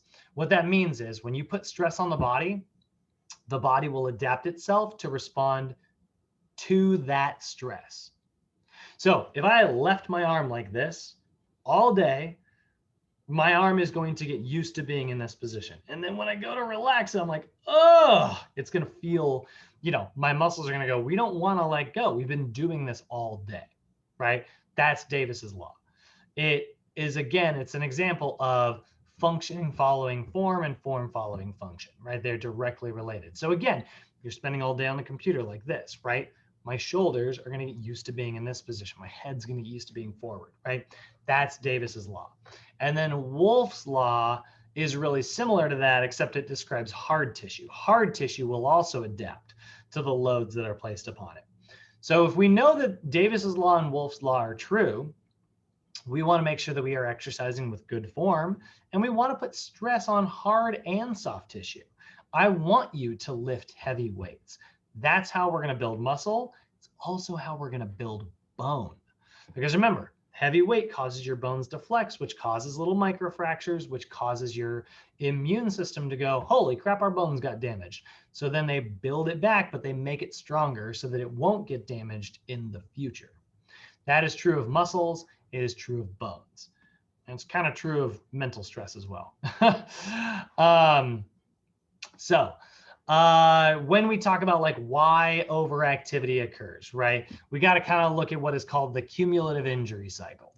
So basically, somebody experiences tissue trauma. Maybe they pulled a muscle while they hyperextended their leg. Maybe they got hit while they were playing sports, or maybe they just spent all day in an awkward position. Whatever it was, that tissue trauma is going to cause inflammation of the muscle. That's going to cause a muscle spasm because the muscle is going to contract, and now it's not going to want to let go because it's trying to protect itself. Now all of those fibers, maybe the fascia, causes an adhesion. It all gets stuck together, and now you've got a little knot, right? We're going to see something like this. See a little adhesion in the muscle. You know, again, yeah, here's an adhesion, right? That's all stuck together, like scar tissue that's building up, right? Let me see a node.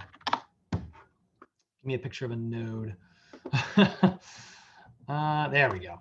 So rather than having, you know, fibers that are healthy and lengthened, right? They get these little sections here. They're like, no, I'm not letting go. Last time I let go, last time I got stretched out, I tore, right? So these fibers are trying to protect themselves. And so your nervous system is telling them to contract, and they are contracting, and they are not letting go, right? So now we've got these little adhesions here. So you have an adhesion. That adhesion means that now your brain is going to have to learn how to move the full muscle through a range of motion that it has to learn new, right? It's not designed to move through that range of motion. So you're going to have altered neuromuscular control. That is going to lead to a muscle imbalance where maybe a synergist muscle starts to take over. Now your brain learns how to do the movement wrong. Because you're moving the way you're not designed, what's going to happen? You're going to move the wrong way. You're going to hurt yourself. You're going to have tissue trauma. And this freaking cycle is going to repeat over and over and over and over again, unless we interrupt it through flexibility training. So this is where we are going to respond to flexibility training. Again, Davis's law, right? If you stretch out your muscles will get used to being stretched, right? So this is where we are going to apply corrective flexibility. So corrective flexibility, right, is going to apply the principles of, we are going to use self-myofascial release, SMR, right, foam rolling techniques.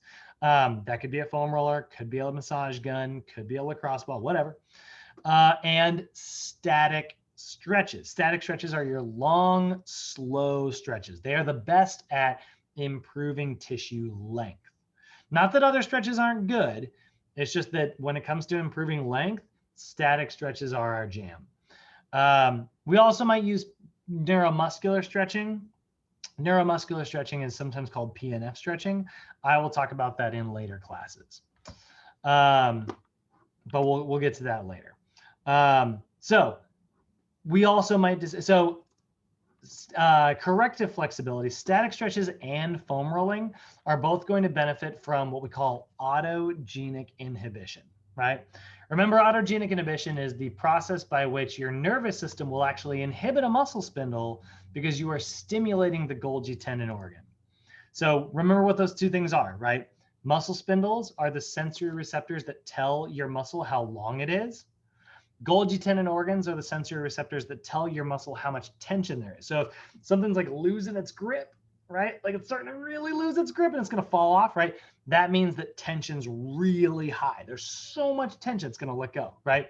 The Golgi tendon organ's telling your brain that. So it lives in the tendon to make sure that your tendon doesn't rip off the bone, right? Muscle spindles are telling your brain how long the muscle is, okay? Now, remember, muscles tend to get very overactive. So muscle spindles often lie. They often tell the brain, hey, we couldn't possibly stretch any further, which might not necessarily be true. So we need to activate autogenic inhibition. So what we're going to do is we're going to put pressure on a Golgi tendon organ. So remember earlier I was showing you that pin and stretch? And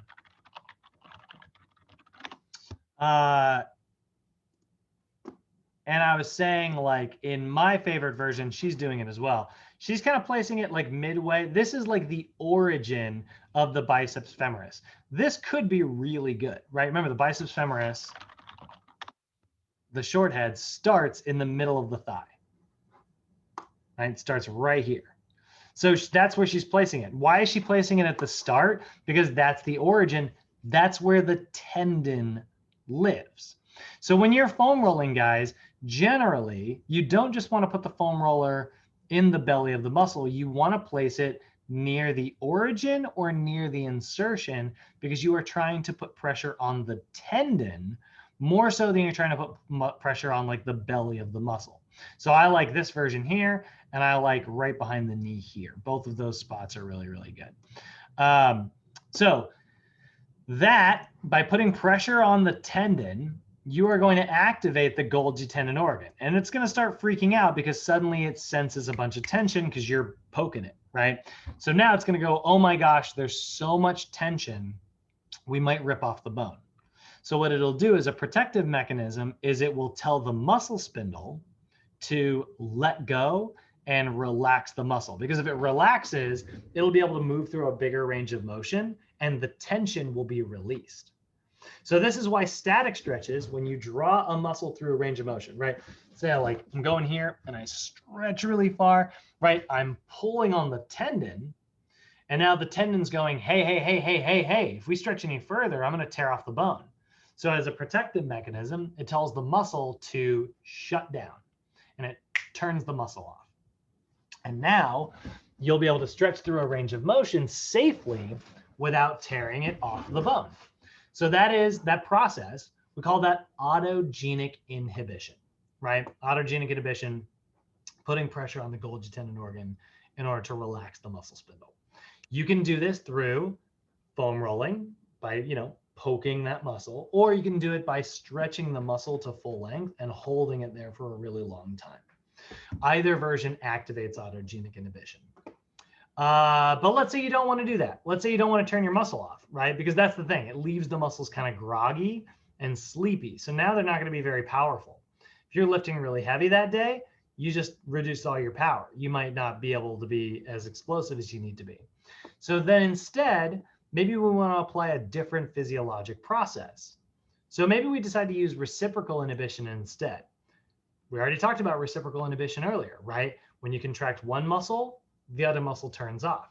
So let's say I want to stretch out my hamstrings, right?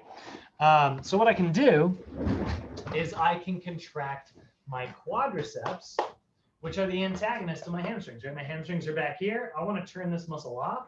Well, if I send a signal to my quad that says, turn on, turn on, turn on, right? I send that signal to my quad a whole bunch of times, it will tell my hamstring to turn off eventually. So if I sit like this and I just stretch that leg out, hold it for maybe 1 to 2 seconds and then let go, and then do another contraction and then let go and do like another contraction and just let go. And I keep just kind of moving it through a range of motion like this. Eventually my brain is going to get the signal and it'll say, all right, God, if you really want to turn the quads on that bad, I'll turn the hamstrings off, you know? So we use reciprocal inhibition instead. And that is what we do when we're applying active flexibility techniques. So Lorianne and Thomas, you're my two newbies. This is the difference between our different categories of stretching techniques. Generally, when we think of stretching someone, we think of like a big long hold, right? We think of like a 30 seconds, like hold this stretch for 30 seconds, right? That is an example of what we call a static stretch. Big, static, 30-second hold, right? They're great, but they do leave the muscles groggy because the reason we're holding it for so long is we're using autogenic inhibition. It's good, but it leaves the muscles sleepy. So if I want you to lift really heavy that day, it's not a very good choice. So instead, we can use reciprocal inhibition. We can use active stretches. And active stretches, instead of holding for 30 seconds, it's where you're going to stretch, hold for 2, and then relax. And I'm contracting my antagonist. So I'm actively contracting my upper back. That's sending a signal that says, turn this on, turn this off. And that stretches me through that range of motion. We're going to use that if our client is lifting really heavy. So now we've got 2 tools in 2 different tool belts, right? I've got a tool belt for my clients that aren't lifting heavy. Great, static stretch away. And I got a tool belt for my clients that are lifting heavy. Great, don't do static stretches, do active stretches. And that's why NASM has their different like styles here. There's 1/3 category, which is like not actually used to improve range of motion. This is not to improve flexibility, but it is a stretching technique. So this is good for warming up. It is not good for improving flexibility. And that is what we call functional flexibility. Okay, functional flexibility is for clients who are only doing like a power workout. These are peak level clients. These are athletes. These are people who they don't have range of motion issues. Their posture is great, right? Since they don't have any alterations in their posture, we don't need to improve their range of motion. They already have good range of motion. So instead, it might be something like this, right? I'm still stretching my chest, but I'm not really making my chest more flexible, right? I might be doing something like this or something like this, right? It's very dynamic. It involves a lot of movement, and I'm sending blood into my chest. So I'm getting nutrients and oxygen delivery and things like that. And now I'm getting nice and warm before I go do my workout, but I didn't make myself more mobile. That's great if I don't need to be more mobile. So we have got 3 different types of stretches, 3 different categories of flexibility. So this is where we got to look at NASM's OPT model.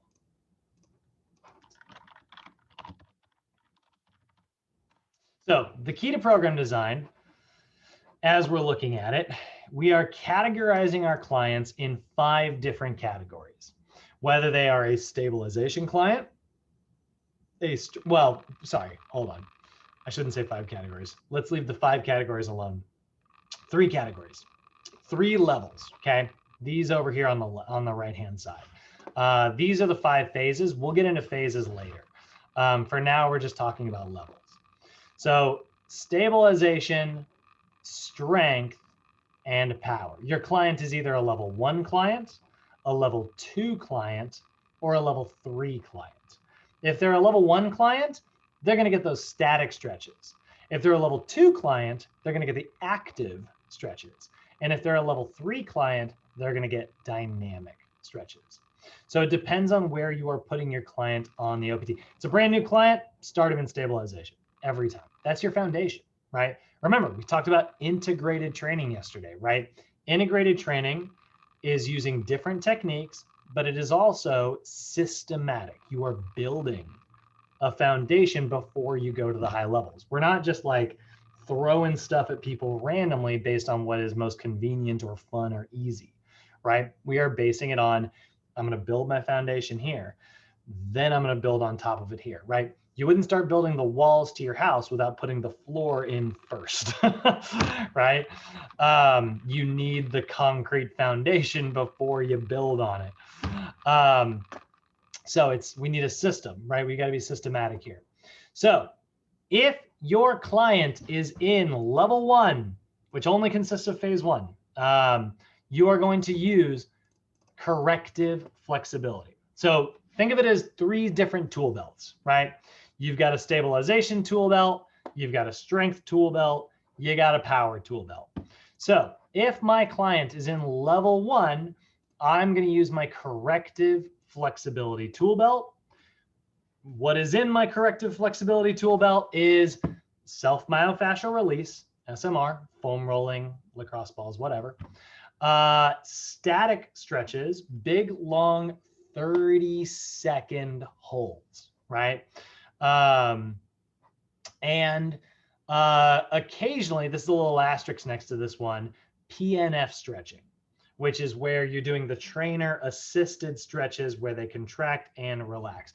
PNF stretching is under the corrective flexibility category, but you're not going to see PNF until you get with Mo in capstone. So we're not going to cover too much of it in this class. We'll talk a little bit about it, but your acute variables that you're going to focus on are going to be 1 to 2 sets with 30-second holds for each repetition. Okay. So I'm going to foam roll for 1 to 2 sets. I'm going to static stretch for 1 to 2 sets. Okay. So that is how we're going to corrective flexibility. The example we built earlier, right? When we had the OPT model open and we said we are going to SMR the calves and hamstrings and biceps femoris.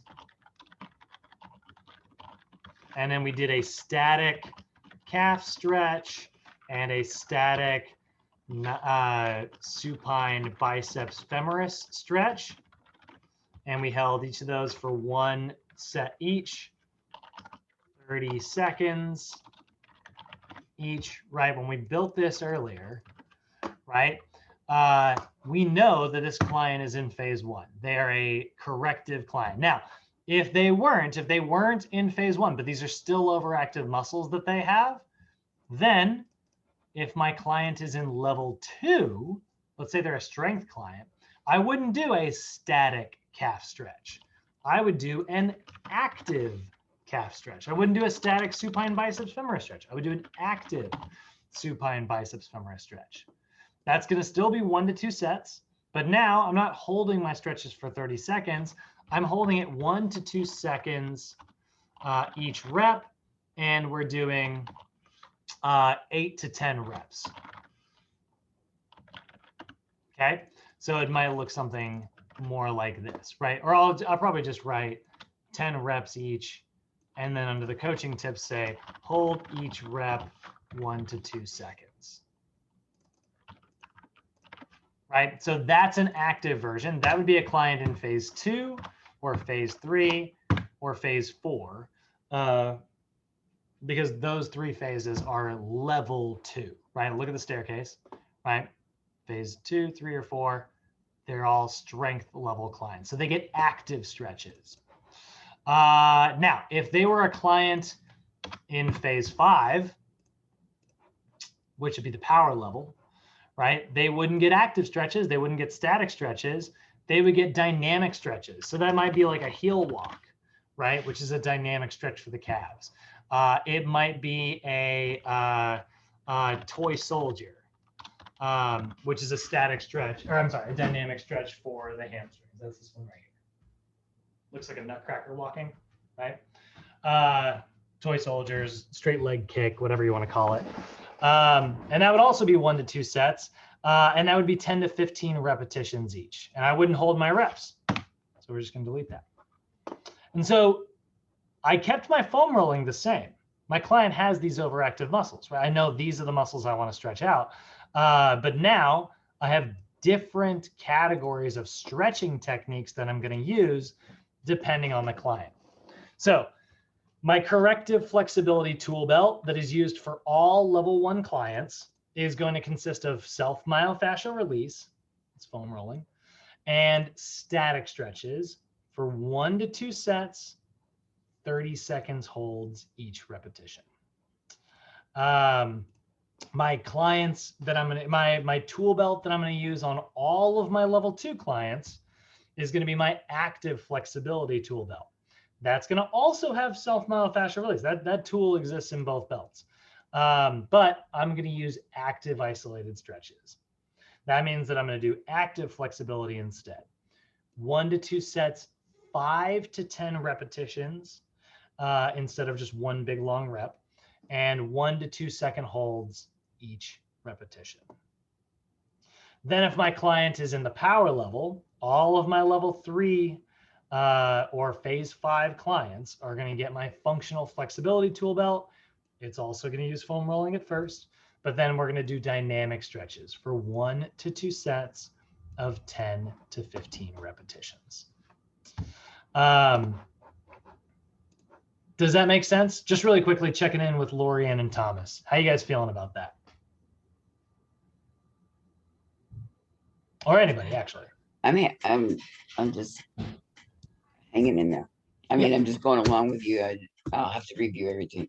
Yeah, I mean, that's fine. Remember, this is the stuff, this is your first program design class, right? So Andres, Dalen, Kenny, they've all heard this. This is their 3rd time hearing this lecture. Faye, this is your 2nd. Cody, this is your 2nd. So, you know, this should sound pretty familiar. And Lorianne, it gets more comfortable each time. But basically, think of it as tool belts. That's how I keep it straight in my brain. I'm like, what type of client are you? You're a level 2 client. Level 2 tool belt. You know?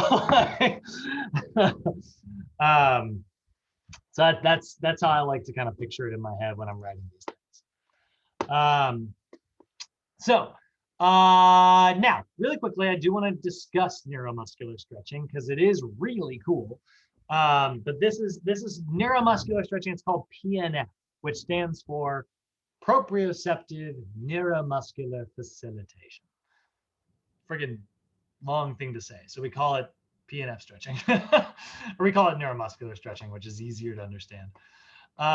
This is kind of cool. This takes advantage of, this is basically like putting corrective flexibility together with active flexibility. It kind of marries the two things together. You're going to take advantage of autogenic inhibition and reciprocal inhibition. So these are sometimes referred to as contract relax stretches. You'll sometimes hear people call that. And what you'll do is you will actually have a client, you will grab their leg or arm or whatever and take them through a full range of motion. And so you'll have them stretch and actively contract the antagonist muscle.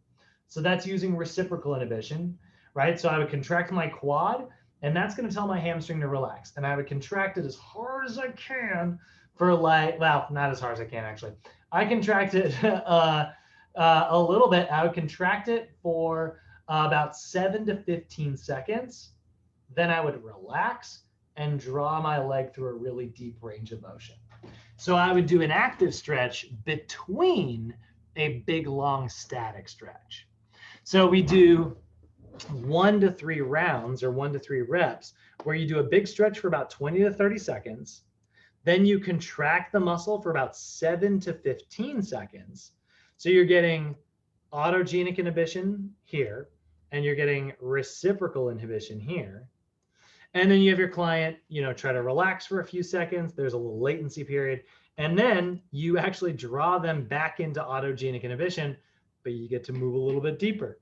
And they get deeper and deeper and deeper into that stretch. So that is neuromuscular stretching. Mo is going to teach you that. We will practice a little bit of it just so I can show you guys how it works. We'll do a little bit of it when we get together next week or on the 22nd. But Mo's going to be the one that, he'll really give you like a whole class dedicated to it. So closing everything up today, just some general stretching tips here. You are using, you are only using static stretches on overactive muscles. If you don't have an overactive muscle, there's no reason to static stretch. Remember, static stretching is about turning the muscle off, right?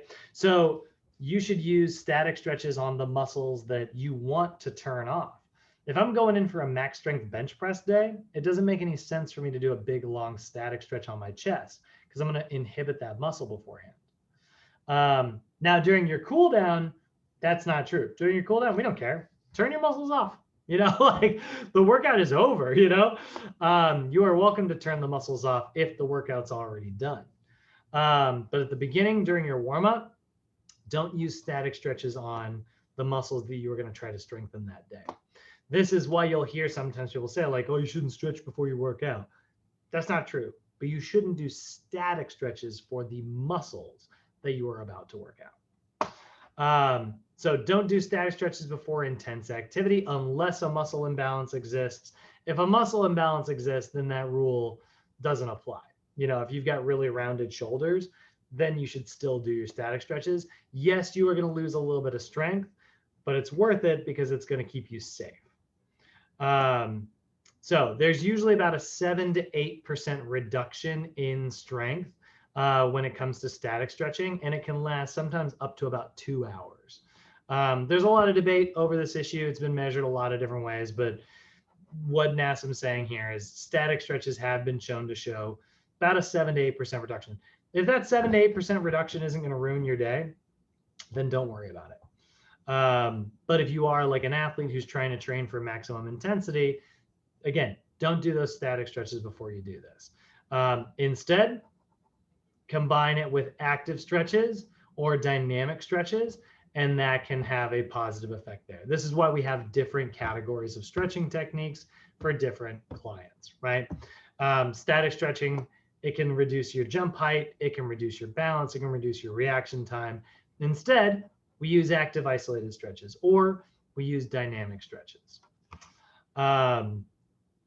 And if you do this slowly over time, though, guys, if you apply this flexibility stuff the way that it's supposed to be applied, using these different categories of techniques, if it's an off day, even if your client is, an athlete who's in the power level, but if they're not training that day, do static stretches, right? And if they're about to do like a big, heavy jump workout, don't do static, use active or dynamic, right? But if you apply this, it can improve your muscle imbalances, it can reduce your risk of injury, and that can lead to an overall increased performance, right? And that is what we are going to focus on. This is why we have different types of stretches for different types of clients. So we will be reviewing that again before this course is over, and obviously it's going to definitely come up again before your time here at Sochi is done. But do you guys have any questions today? We got through a lot of slides today, guys. You did great. Thanks for being patient today.